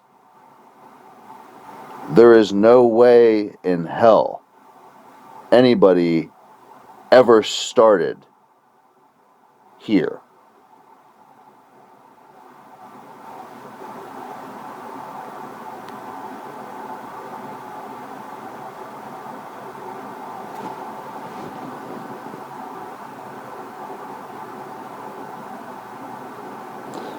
And that's this whole thing too.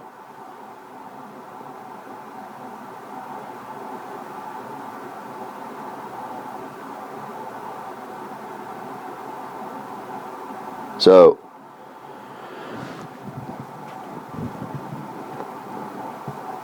that's maybe the funniest thing about this conversation. It's bound to be funny for something. And maybe that something is sabotaging something. And maybe it's coming at no detriment to anybody's viability, but it's maybe the most impossible thing to ever believe in, or prove, or believe in. I didn't say that's what's happening, but that's possible.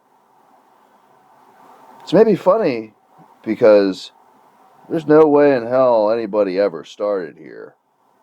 And all these things I've been talking about have to have a value in proportion to viability and time. Well, that's a whole other thing. Well, that has to be paid for.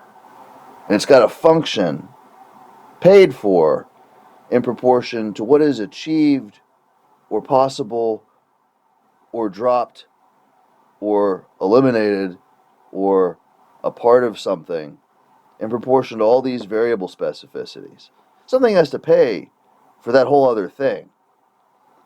And it's maybe funny because who knows how difficult it is to bridge competing interests about viability,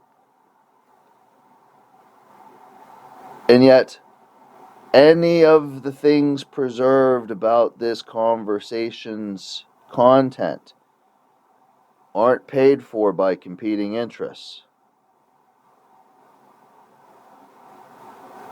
See, there's any amount of things that doesn't pay for any number of these specificities. There's any number of things that have any number of relationships to some of the specificities. There's any number of things that have heavier or lighter hands about any particular part of it. There's any number of forces that have any amount of respects for any of the circumstantial relationships or structural, situations. They're all different. But it might be the funniest thing because there's no way in hell anybody ever started here. You have any idea how much energy that awareness packs at any concentration? somebody's going to agree, they're going to look at something and they're going to say, oh yeah, we agree. There's no way they started here or there or about this or about that. Anytime it ever happens. Maybe that's something different, completely different. Or maybe it has a relationship to me saying it this time. But one way or another, that's this whole other thing. It really is. That really is. That exists. Well, it's paid for. It's maybe the funniest thing, because these competing interest possibilities that could ever happen in proportion to these things, well, they're all different, and they're all impossible at the same time.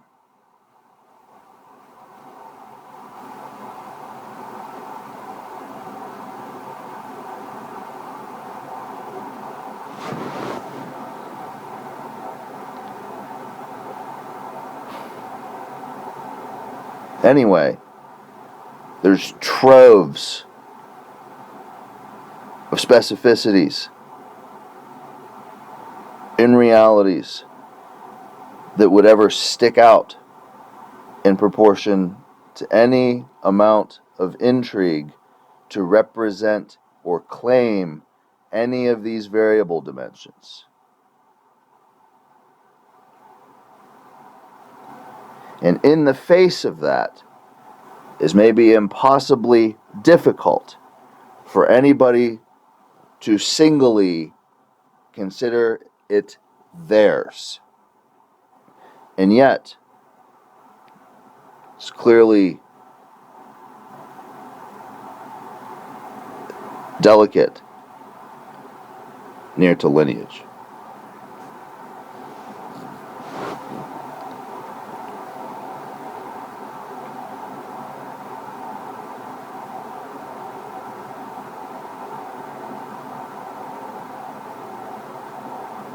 So, the last thing I would ever do is create opportunity to feel this is a prospectus.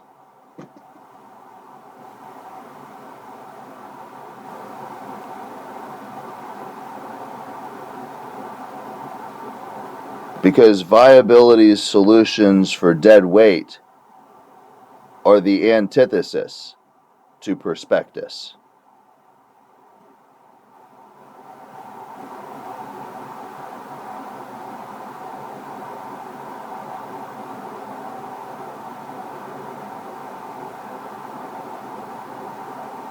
And that might keep you up at night too, because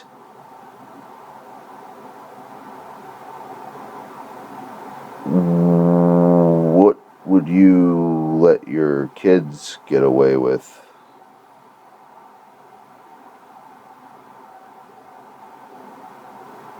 One time.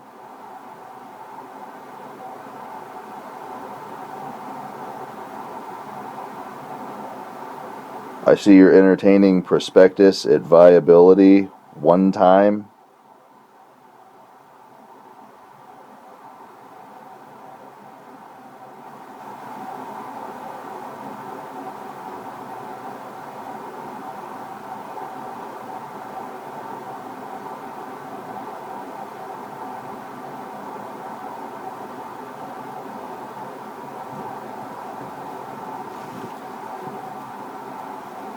Anyway,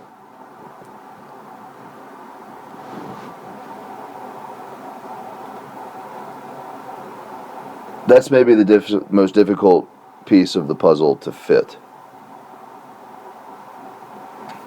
because stature and autonomy in a C, and clearly viability entertaining prospectus, I mean, it's maybe nowhere's interest to entertain it at a seriousness.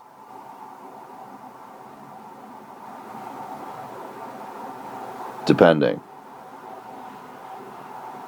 But the whole stature thing, it's like, you touch it wrong, it's clearly changing the conversation.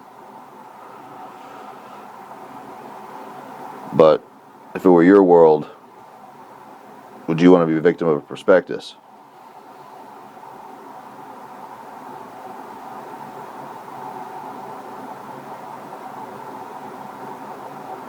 No, it might keep you up at night.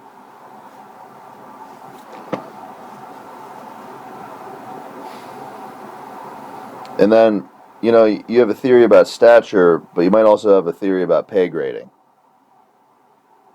Because who you have on task for that cycling, well, whether I fit a piece of a puzzle, or I change a conversation, or I adjust somebody's opinion of your stature, or I prove a point that needs to be necessary, over the course of forever, what's tasking to handle the sleeplessness? Well, it's coming at a cost, at a performance, at a ratio, at a value, at evaluation of maybe anybody. So the rate it keeps you up at night cheaply impacts how expensive my time is away from anything else because of evaluation of anything, as an example.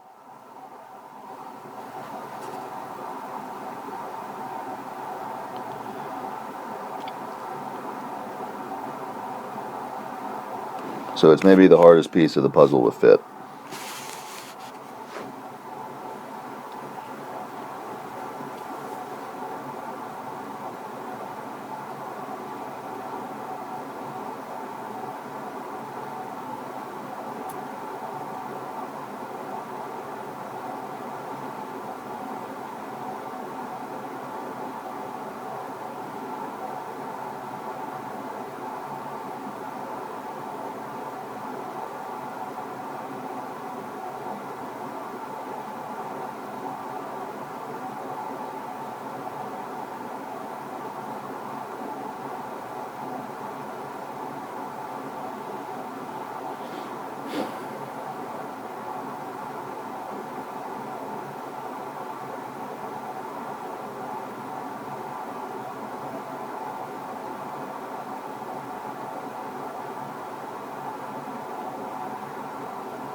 Anyway, you stare at that long enough, who knows how you'll feel about people that say we live together, we die together.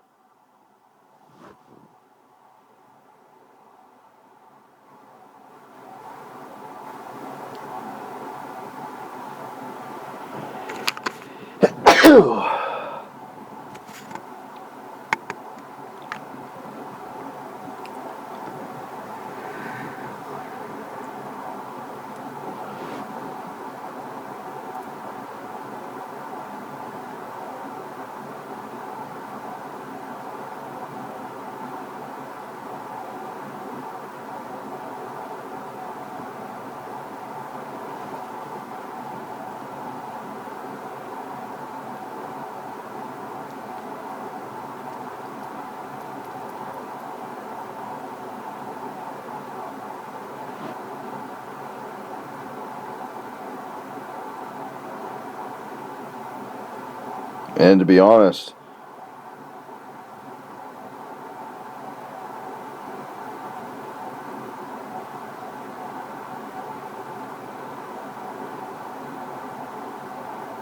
I don't know how somebody would ever bring themselves to let you pick up that pencil on a head full of acid today.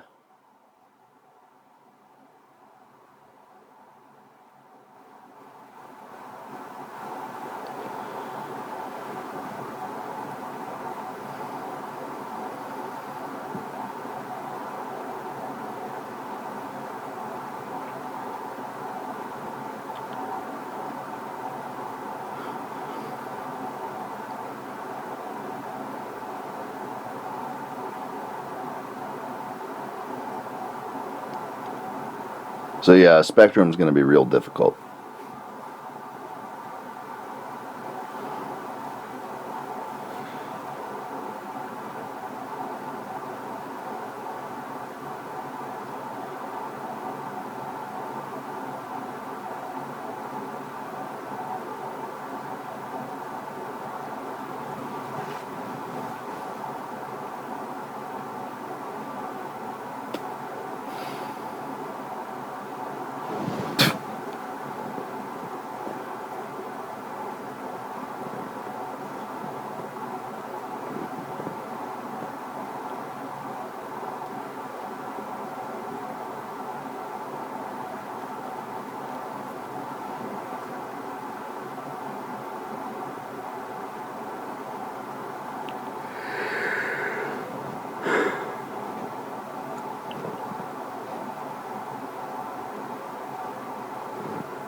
Oh, and don't forget.